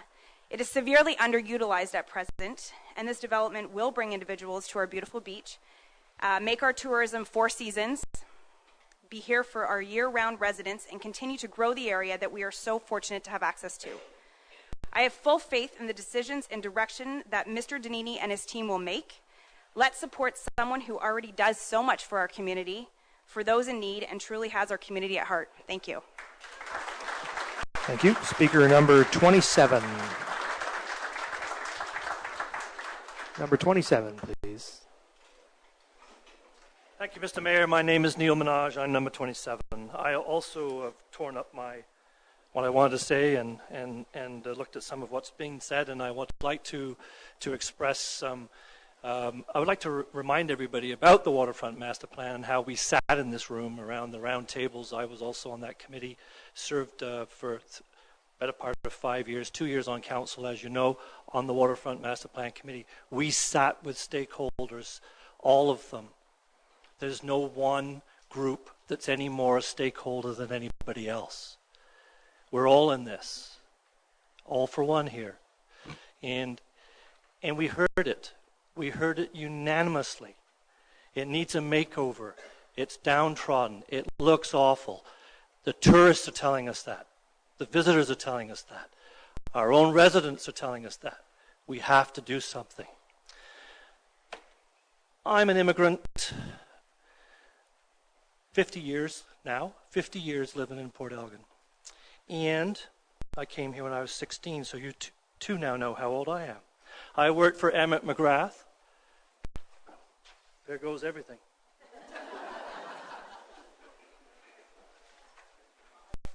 I worked for Emmett McGrath at the town booth on the beach. I worked at the Royal Princess Lodge that faces the beach. I worked on the Recreation Committee and with the band shell with Claire Fowler back in the day. I served on Port Elgin Council 30 years ago and worked with Andy Hess to get the station going. I did those things, and I worked with Andy Hess 2 years ago and a year ago, as you know, trying very hard to solve that issue. It gets very complicated. When the public starts to demand, we need to know everything that goes on, all the details, the financial backgrounds. It's just not right. We have a corporation. We're all citizens of the corporation. We have a board of directors, the council, and we have people who are staff, and we have legal assistants who can make these lease agreements work. We, the public, do not need to put that level of scrutiny on this project. I am in favor of this project. By the way, I met my wife on the beach and dancing in the casino. We've blown right past that, right? But it's okay, it's just one of those nights. Thank you. The casino is a dance hall. We're talking about space that could bring back dances on the beach, and nobody wants to talk about it. The Waterfront Master Plan, I'd like to think that it was a made in Saugeen Shores success. Never before has the public been asked to and been engaged as much as they were during this plan process. We had senior staff member Jane Jagaleski 3 minutes, helping Minaj. lead that. Oh dear. The results were undeniable and documented. The feedback was unanimous. We, staff, council, have put, and taxpayers' dollars, almost $2 million to my account in the last 2 years down at the waterfront. And we went through all of this, not in my backyard, with the splash pad. And look at it now. Look at it now, the splash pad. Are all those people so sure that it was the wrong thing to do? And there was like 1,600 people on a petition, and there's pretty close to 16,000 people living here. 10% of the outspoken group that didn't want something, and now we've got the beauty of it. We've been this route before. I'd like to suggest, I have a few suggestions. You're coming up on 4 minutes there, Neil. I'm going to have to get you to wrap it up, please. I'll give you my suggestions. Thank you. Thank you. Okay. That moves us on to speaker number 28. Number 28. Number 28. Good evening. My name is John Bastelar. I'm a former mayor of the Port Elgin, last mayor of Port Elgin, and thank you for this opportunity to talk. There's a lot of issues have been already covered tonight, so I'm not going to get into the actual details of the council, the responsibilities of the organization. I've seen a lot of private partnerships that have worked in the past. But what I really like to, I'm in support of this in that this is an opportunity for something that can be done within this town that will help the community. This is a community of people that work together. And the beach is really in need of some work. And we all work together. Tourism has been our number one business in town. I've said that all along. But also it has to be a destination. And we have to work together with the people that will live here all year long. There's no distinction between who lives here, how long you lived here, whether it's 3 weeks, a year, or whatever. We have to work together. And this is an opportunity with local business people that are willing to take the risk. I've seen it in this town before. And it's worked because this town is unique. We are a unique town with unique people. Some of the business models don't work when you try to get them to work here. But when you see individuals that are willing to take an ownership in this town, how can we pass that up? It's a great opportunity for us as a community to support these people. These are people that live here, and that's important. They're not big corporations. So I think they're going to do this for the good of this town, and I know that these are movers and shakers in town that work for this town. And I love this town. I've been here since 1971. I raised my kids here. And I don't see any distinction between anyone. We all work together. We have to support each other. And I really believe this is a project that we should support. Because you go down there and look at what we have now, it's absolutely terrible. And I've seen, you talk about towel space. We used to have tennis courts down there. We had a water treatment plant. We had a band shell. That place was always covered since 1970 to the 80s. We've completely taken everything off, and we replaced nothing down there but a pavilion. So it's time that we start making this a destination for people, for things to do down there. I know it's not going to be good for everyone. There's people with personal interests, but I look at this as a community. This is a community where we all live together, and we need these facilities. I was in doctor recruitment. When I got 6 doctors to come in town here, they didn't come here because we had nice curbs and the toilet flushed. They came because we had amenities, and we had things to do. We had volunteerism, and we had people work together. We have to work together in this. I trust town, and I trust the proponents that are putting this together. They're going to follow the bylaws. They're going to follow the rules and things like that. Let's put something together, but let's support this as a community. We need this. Thank you. Thank you. Thank you. That moves us on to speaker number 29. Speaker number 29, please.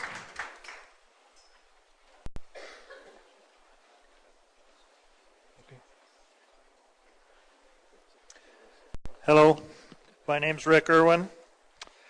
I moved to Port Elgin area in January 1982, and except for 9 years down in Darlington, this is where I've been. I'm a strong proponent of this plan.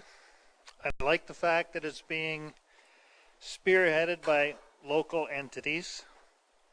I like that the proposal has us replacing the time-worn, shabby-looking structures with a eye-pleasing, more up-to-date set of buildings. I really like the fact that the plan does not encroach on the existing beach and is actually going to free up more space on the beach for the families by moving the volleyball courts off the beach. I'm pleased that you propose on keeping the train idea,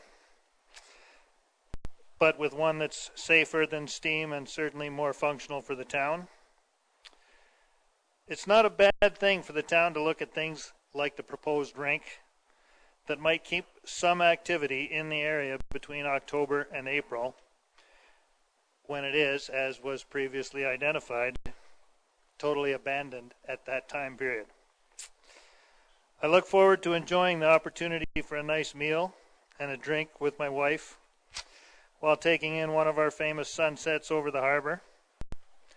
We've been in need of a nice restaurant at the beach for far too long. We can't afford to squander our opportunity to make some serious improvements to our beachfront. It desperately needs it. I don't want to see a small number of well-organized and very vocal detractors keep Port Elgin from taking this opportunity to make its beachfront area so much more appealing. I think this proposal will benefit not just the tourists, but also the locals, and I look forward to seeing these plans and the cake wheel come to fruition. Thank you. Yep. That moves us on to speaker number 30.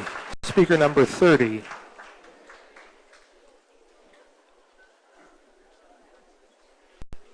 Speaker number 30. I'm just going to adjust this here. So. You're not coming up? Okay. I'm speaker number 30. My name is Michael McDowell. My wife's sitting over there, shy, I guess. And I think it's interesting to note that I'm probably one of the only people under 40 that has spoken tonight.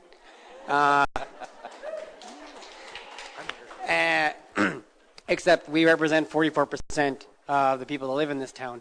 And I think that it's important to tell you a bit about who we are. So my wife and I both moved here 3 years ago. We bought a home here. We play sports here. She plays in the volleyball league. I play in volleyball, and I also play hockey. We spend our money here. We want to be here. This town is our town. We're proud to be Port Elginers. But I also think it's important to note that this beach that we say is amazing is really not. And I don't think that it's unfair to say that people like us are the future of this town, and what matters to us is pretty important. So I'll just use an example. We had our niece and nephew here just 2 weekends ago, and they spent one day at the beach, and within an hour they were bored. They've eaten the fries, they've had the ice cream, and there's nothing else for them to do there. I don't want that to be the experience that my kids have at the beach, because you're right. This beach that we have is an asset that not everybody gets to have. It should be leveraged, and we should do something about making it a place to go. I want my kids to be proud. I want my family to be proud to come here and visit us. And the reality of it is there's not a lot to show for it right now. So I think it's safe to say we're in favor of the plan. I love all the aspects of the plan.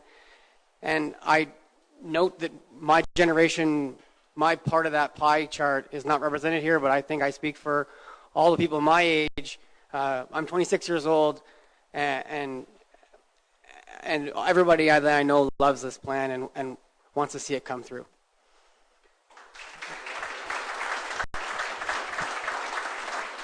That moves on to speaker number 31. 31. Mayor Charbonneau, Council, and Town staff, thank you for the hearing today.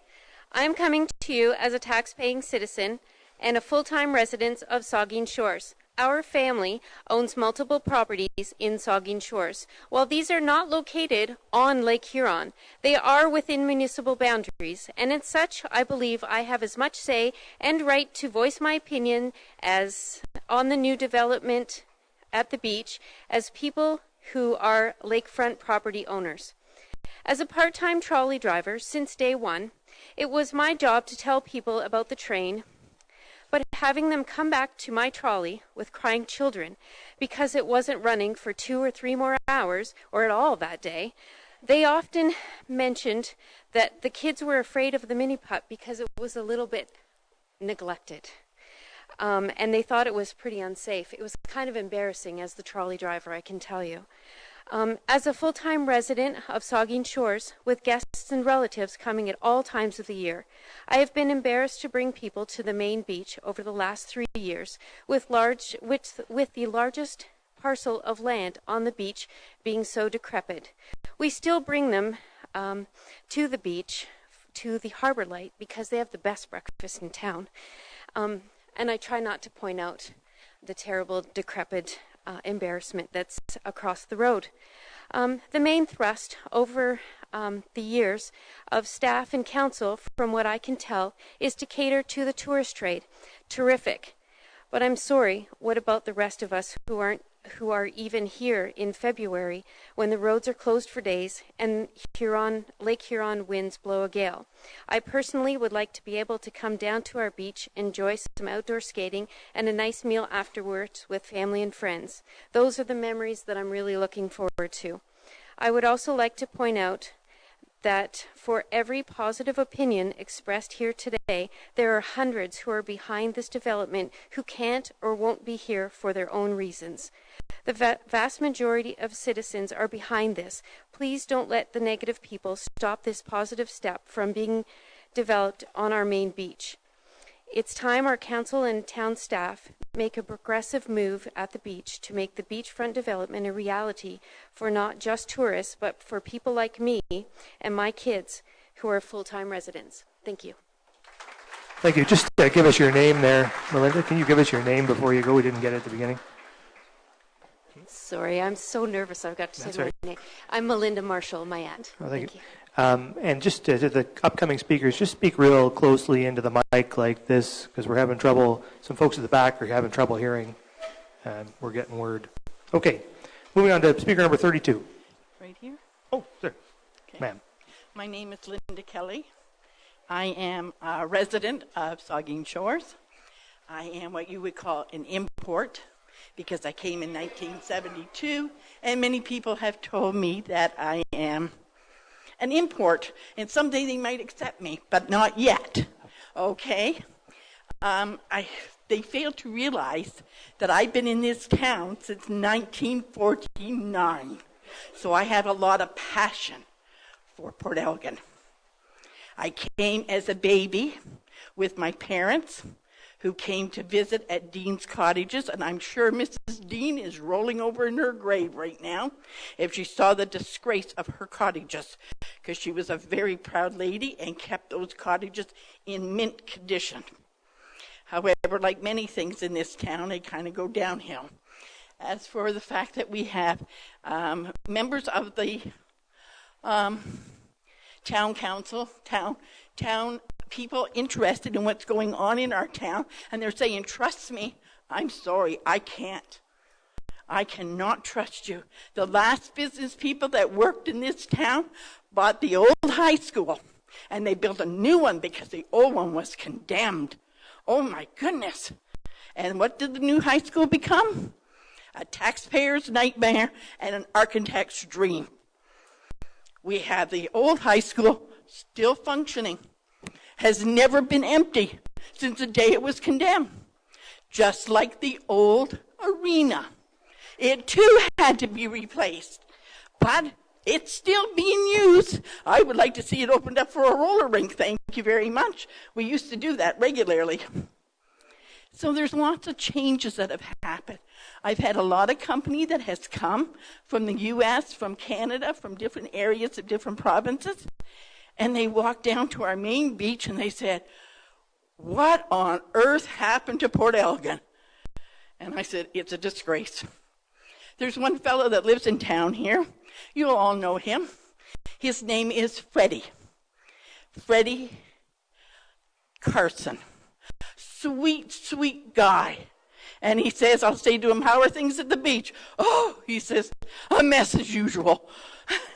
And that's a shame, because we should be proud. We have the best in the world sunsets. Even Hawaii is in competition with our sunsets. You know, people, when I called my cousin yesterday, I said, hey, I'm coming to Hamilton. I'm going to drive down to Binbrook. How about we go out for lunch? He says, why drive to Binbrook to see me? He says, I'll meet you in Hamilton. I'll meet you at Hutch's. All you Hamiltonians here, you know where Hutch's is. It's right down on the beach canal. And it looks just like the Harbor Light. Just like if you go to the Mausoleum Curve, right around the corner from the Royal Botanical Gardens, you're going to find 3 minutes, Easterbrook. Ms. Kelly. And it looks exactly the same. You say you're going to make it that it is, what do you call it, accessible, handicap accessible. I use a scooter, I use a rollator, I use a cane, and I can tell you right now, 90% of the businesses in Port Elgin do not allow me in their door because you cannot get in unless you can step up and come through. I hope we keep some of the old and the traditions and the love that's there. Make our beach the beach it was. My kids live in Barrie. They don't have restaurants on their main beach. They come to the beach to dig in the sand and to love being here with Granny and Papa and watch the sunset and laugh and make memories. That's what we want our beach to do. Make memories, not shop. Bring the shopping up to the main town where the people are. Thank you. That moves on to speaker number 33. Number 33. There you go. Hi, my name is Leah Coulthard-Howe. I was born and raised in Port Elgin. I had to leave Port Elgin to go to school like so many children here do. At the time, I was not fortunate enough to come back to the area due to our economic conditions. I worked in various industries. I lived in several different places in Ontario. When the opportunity came for me to come home, I jumped. I knew that this is something special. I knew this community is a place where I want to raise my kids. One reason that I wanted to come back is the sense of community. I didn't experience this anywhere else. We are fortunate to have people like Pierre and his team that will come forward and support a community like this. This doesn't happen elsewhere. Pierre is not just a business owner. He supports our local sports activities, our organizations, our charities. I am part of a walk locally, Our walks here raise more money than larger areas such as Owen Sound. That's unique, that's special. Change is good, and Port Elgin is changing. The young professionals here want this development. We will use this development. We will make it successful.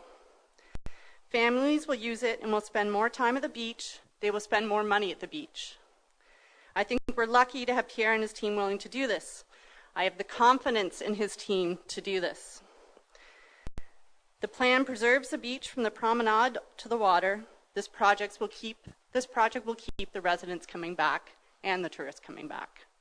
This project's long overdue, and I wanted to say thank you. Thank you to Pierre and his team. Thank you to our council. We need to take this on, and we need to do it soon. You have my support. Thank you. That moves us on to speaker number 34. 34, please.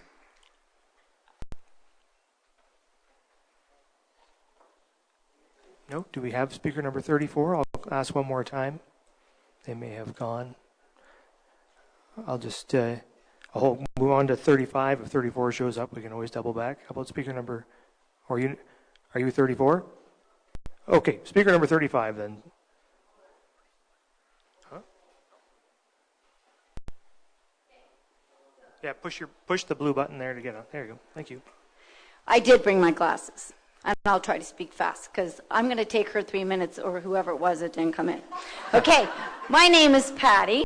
I'm going to give you all my last names. I'm a Chapman, I'm a Stevens, I'm now a Bowman. Let me start off by saying I'm in favor of having some changes down at our sandy beach.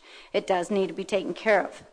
A little history of our family. My grandmother bought the land on Izzard in 1921, so we're now approaching having land now for 100 years. They built a cottage in 1936, and I grew up in the summer all my life. I met my husband here, and now I've been a resident for 30 years. Yes, I filled in the survey as a permanent resident.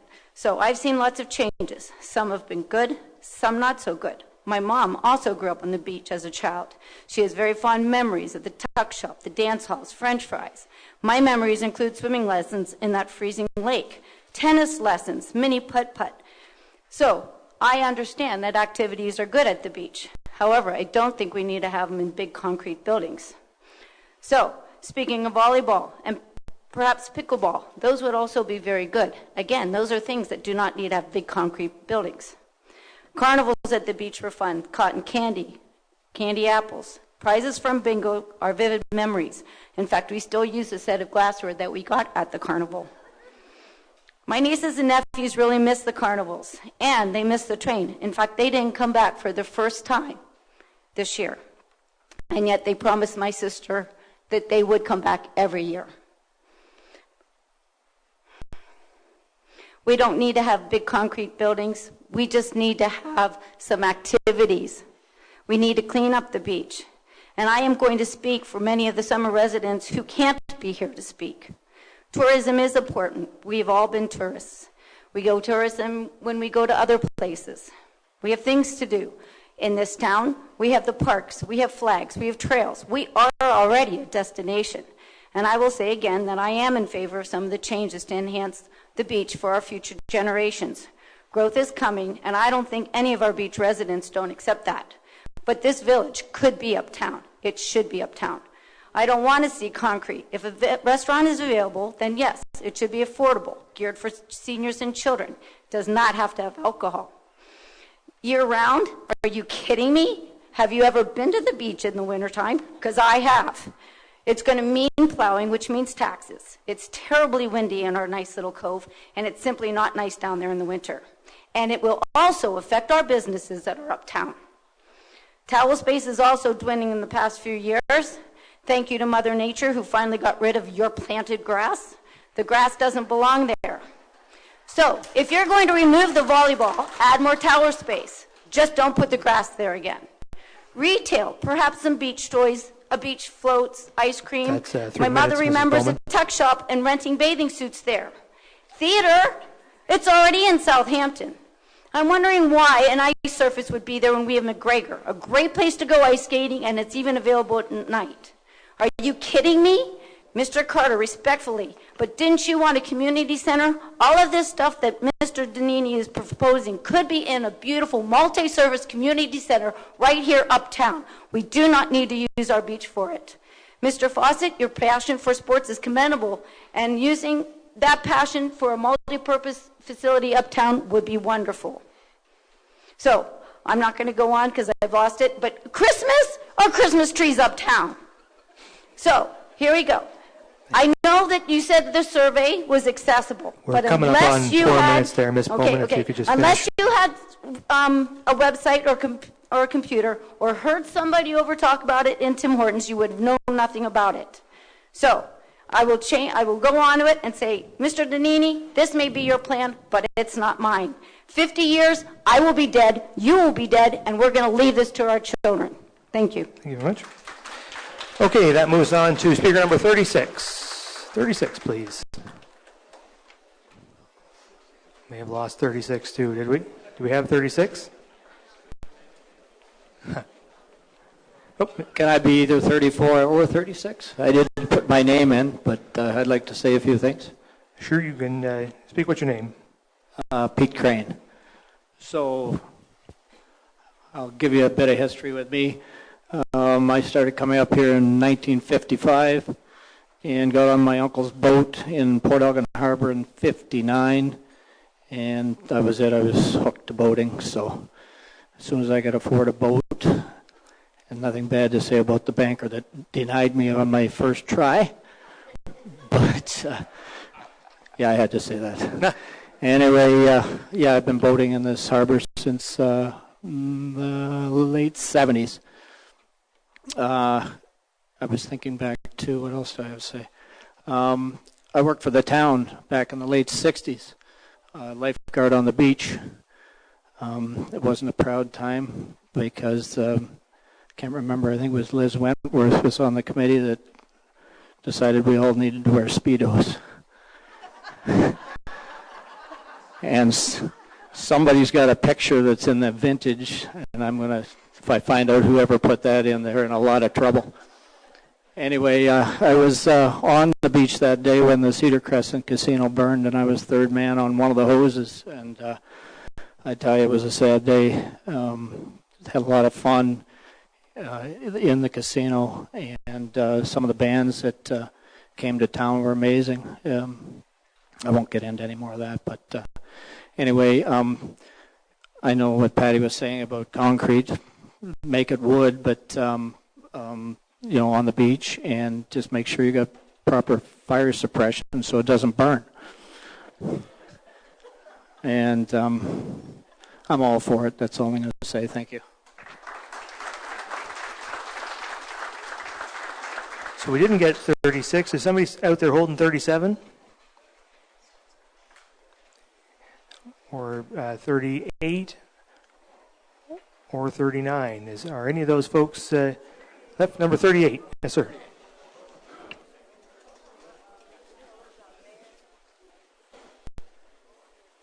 Thank you, Mayor. I just want to first say I'm a huge fan of Pierre Donini. You do great work, Pierre. The council in town, I have some issues with, and on that note, the procedure on this, I take some. I'm concerned in some respect. I have a copy of the request for proposals (RFP) for Port Elgin Waterfront Revitalization Stage 1, and it says the town of Saugeen Shores is requesting proposals from developers interested in developing a parcel of land located on the Port Elgin main beach in a way that meets project goals. A parcel of land, they call it. And so it says, later it says, interested parties are required to provide a high-level proposal as outlined on page 4 to the town. So on page 4, I look at number 4, it says, description of undertaking, agreeing to a minimum 10-year lease with optional 10-year extensions. The successful partner will refurbish and modernize the look and function of the existing station building or build new at their expense. And that's it. and they show an aerial view with encircled with a square, the train station and the mini golf. It doesn't have this huge expansion that was presented here today.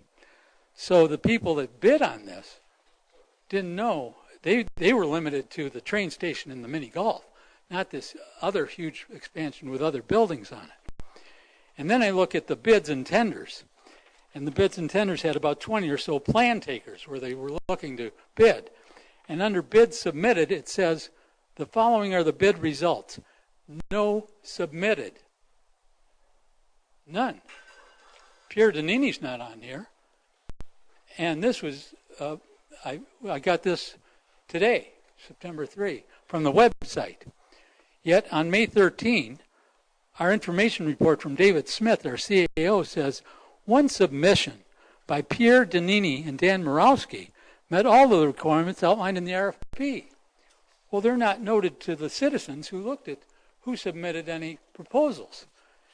And the proposal also said any they would not accept any late filings. So we were never knew about any project undertaking by Mr. Danini or anybody else. But by saying one submission, there must have been others as well, which we still don't see. And I'm concerned about the transparency of our council again and town. That's 3 minutes, Mr. Mann.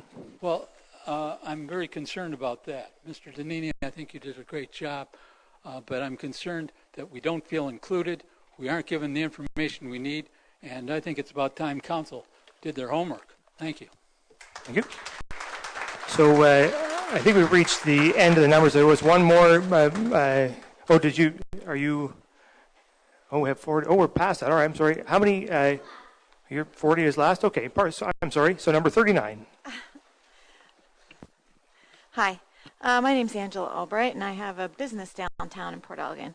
We're actually really lucky in this town to live in an area where we have businesses that don't close in the winter because we have, the tourists that kind of buffer us along for those lean months in the winter. We also have a well-paid workforce that work at some of these places. One of the things that concerns me is we already have a serious lack of employees available in this town. This development is only going to mean even more employees needed, less available to the rest of us, and I think that's something that needs to be considered. I really hope council is taking that seriously because it's going to be a consideration for this development. They're going to need employees, right? We're already facing a serious shortage in this town of employees. We have things like 7 acres taking, they're coming to live here. They want businesses, but then the businesses can't function like they should be able to function because they don't have anyone. I'm also concerned about this development because it is going to impact our downtown businesses, right? Like this is taking people to a different area. Right, we already have the big box stores on the outside of town that we're competing with. This is going to make a whole other area where people are no longer than, maybe not even coming downtown. They've got their little shopping fix taken care of, so they don't even bother to come downtown. I heard you talking about some things that were actually, and I think this is something that you should think about, is filling a void instead of taking away from businesses that are already here. I did hear mention of the prom being down there. There's already a town business that does that, right? The Racquetball Club does a great job of hosting the prom and have for many years. We do have a child play place already. that's going to take away from that business that we already have. There's lots of things we don't have in this town. I have listened to what customers have asked in my business. Oh, by the way, it's the main event downtown. And my name's Angela Albright, if I forgot to mention that too. I've listened to what people have 3 minutes, said. Ms. Albright. Okay. I've just listened to what people have said that was missing in this town, and I have increased my business greatly by listening to them and giving them what we didn't have. So my recommendation is, instead of like forging ahead and just building something, let's put a little bit of thought into it and do things that we don't have already. And let's get some people that can work in this town. We need that so desperately. I love the idea of maybe having some downtown and cooperation between the two. I think that would be a great idea. And We're coming up on 4 minutes there, Ms. Albright, if you could wrap up, please. Okay, great. Well, thank you. So we have there's two more, and then then we'll wrap it up. Okay, with number 40 here. I promise I'm older than I look. So first and foremost, I just wanted to commend everyone here this evening. I'm going to go on my tippy toes. For your open communication. I'm a communications major. I graduated from the University of Guelph-Humber back in 2016 in media studies, public relations, and communications. I feel like I'm not addressing the back of the room. I apologize. And it's really nice to see people with such differences in opinion come together and be able to speak openly on a platform. So kudos to you. Good evening. My name is Emma Martin, and I am a new resident, first-time homeowner in Southampton, taxpayer, and obviously one of the 5% that are 24 and under. I'm also a friend to Mr. Danini's and Mr. Morosky's kids. I do intend to raise a family and retire in this community over the next, hopefully, 40 years, and quite frankly would love to go to the beach during the winter, but have never had the opportunity to do so due to the lack of entertainment down there. I am here to ensure that all voices of all ages are heard here tonight, and I promise to keep it short and sweet. When I first heard about the announcement of this Village Square proposal for Port Elgin Main Beach, I was weary of the large environmental footprint that this new development could make. I am a millennial. Environment is very important to my generation. I would like to know more about what green measures will be put in place to ensure that waste is minimized, by the way. However, after following the recent recommendations made to Council and after careful consideration, I am hopeful that by creating an inclusive and multi-purpose community space, using the assorted assets of the beach's previous features, such as the electric train, efficiently, this will allow Saugeen Shores as a whole to continue functioning profitably over time and therefore receive further sustainable economic growth.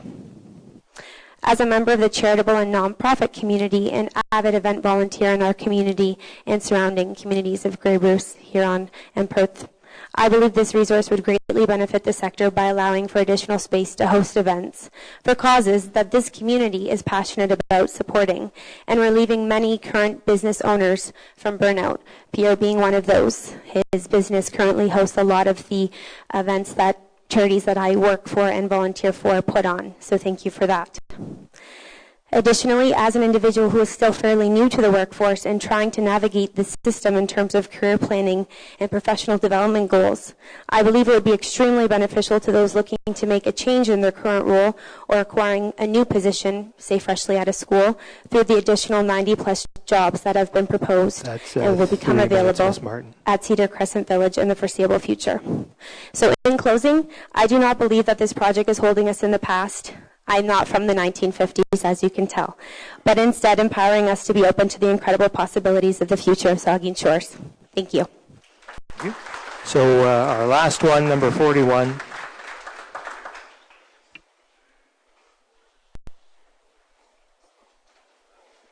blue button there.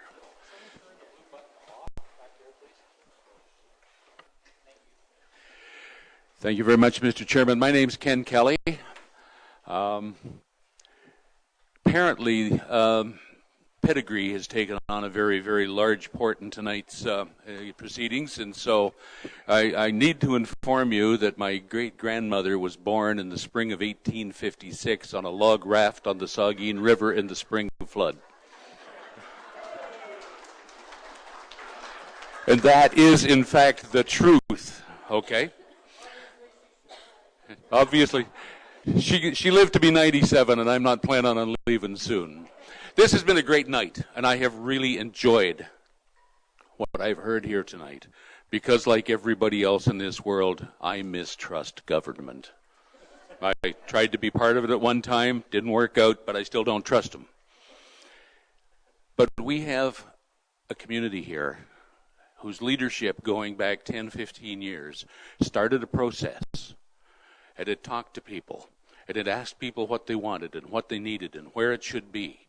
And all that came together in a report. And that's when the vision of our council and Mr. Donini's dream met.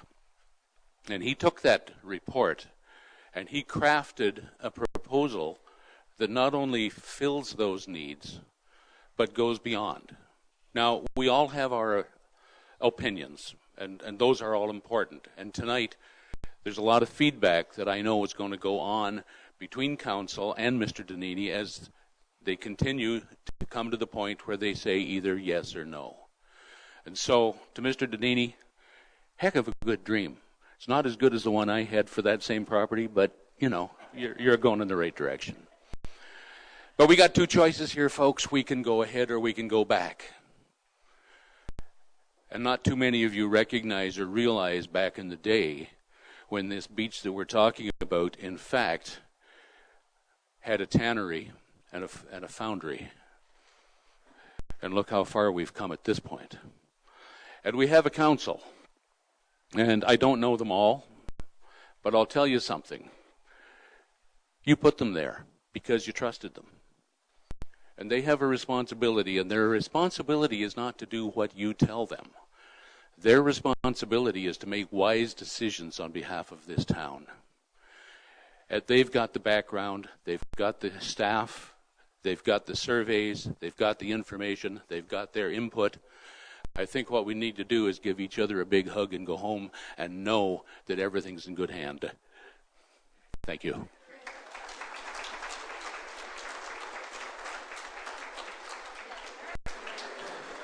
So thank you, everybody. We're just going to conclude, as I said at the beginning, Mr. Donini and Mr. Smith, if there were questions or things that were raised that they can address tonight, they'll do that right now. If not, of course, we will commit to addressing them in the coming little while. David? Yeah, thank you very much, Mr. Mayor. I just have a very few number of items. So, again, I appreciate everybody coming out in the comments. It's on. Can you hear me now? So thanks, everyone, for coming out. There were lots of great comments, and there were a couple of questions, or a few questions that I'm able to address tonight.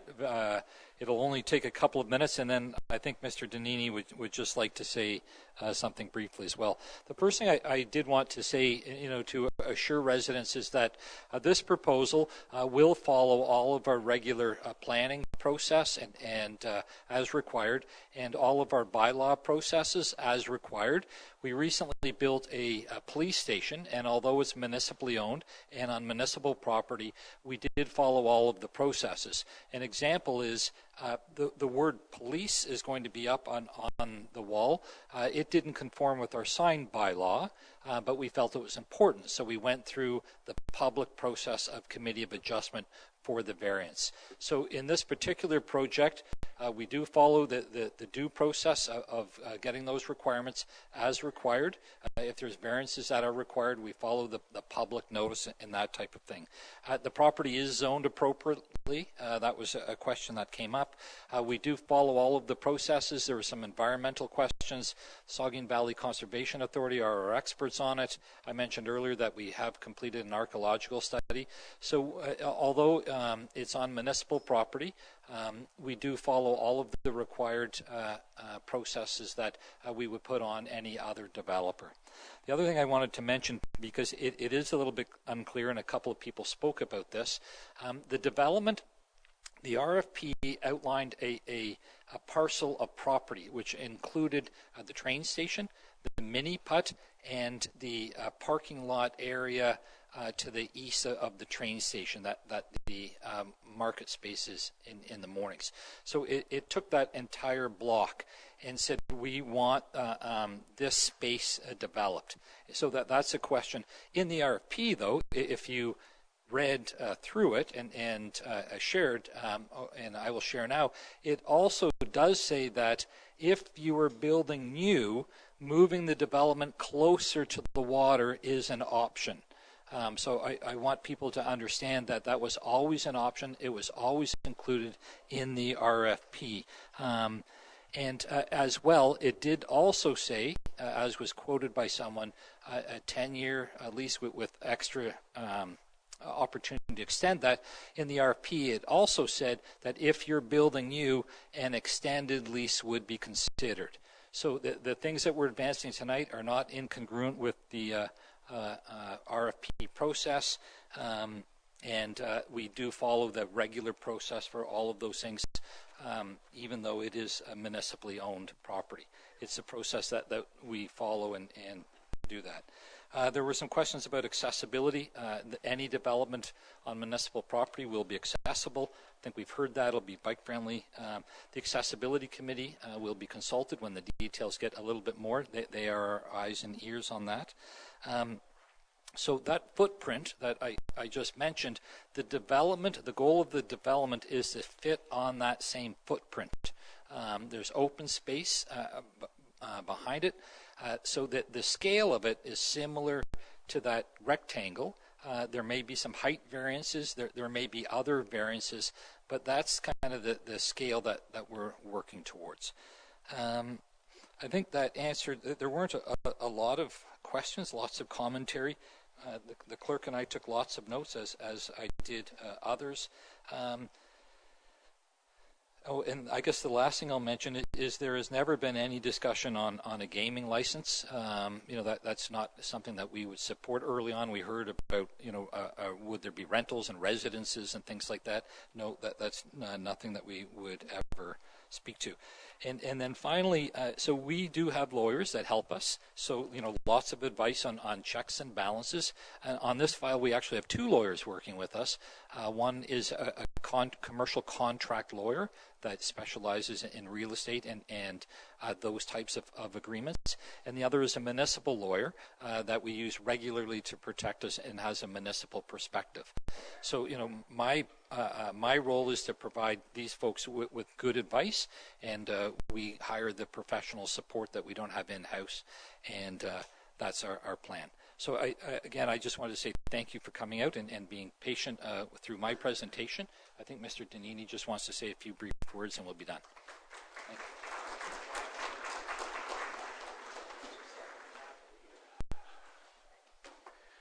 Thank you. I was really scared to come up here tonight, and I didn't know what to expect. So this is only going to work if we talk. And I didn't like everything I heard, but that's okay. I learned a lot, and I want to keep talking to you because that's the way we're going to make this good for us, all of us. I'm very excited by this project. I am going to put my heart and soul in it, and those of you that know me know what I mean when I say that. And but again, we can only do it together, and I am grateful for this process, and thank you for tonight.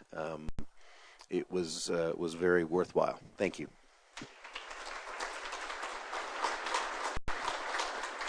So that concludes the public meeting. Thank you all so much for coming out. We really appreciated your comments. Have a good evening.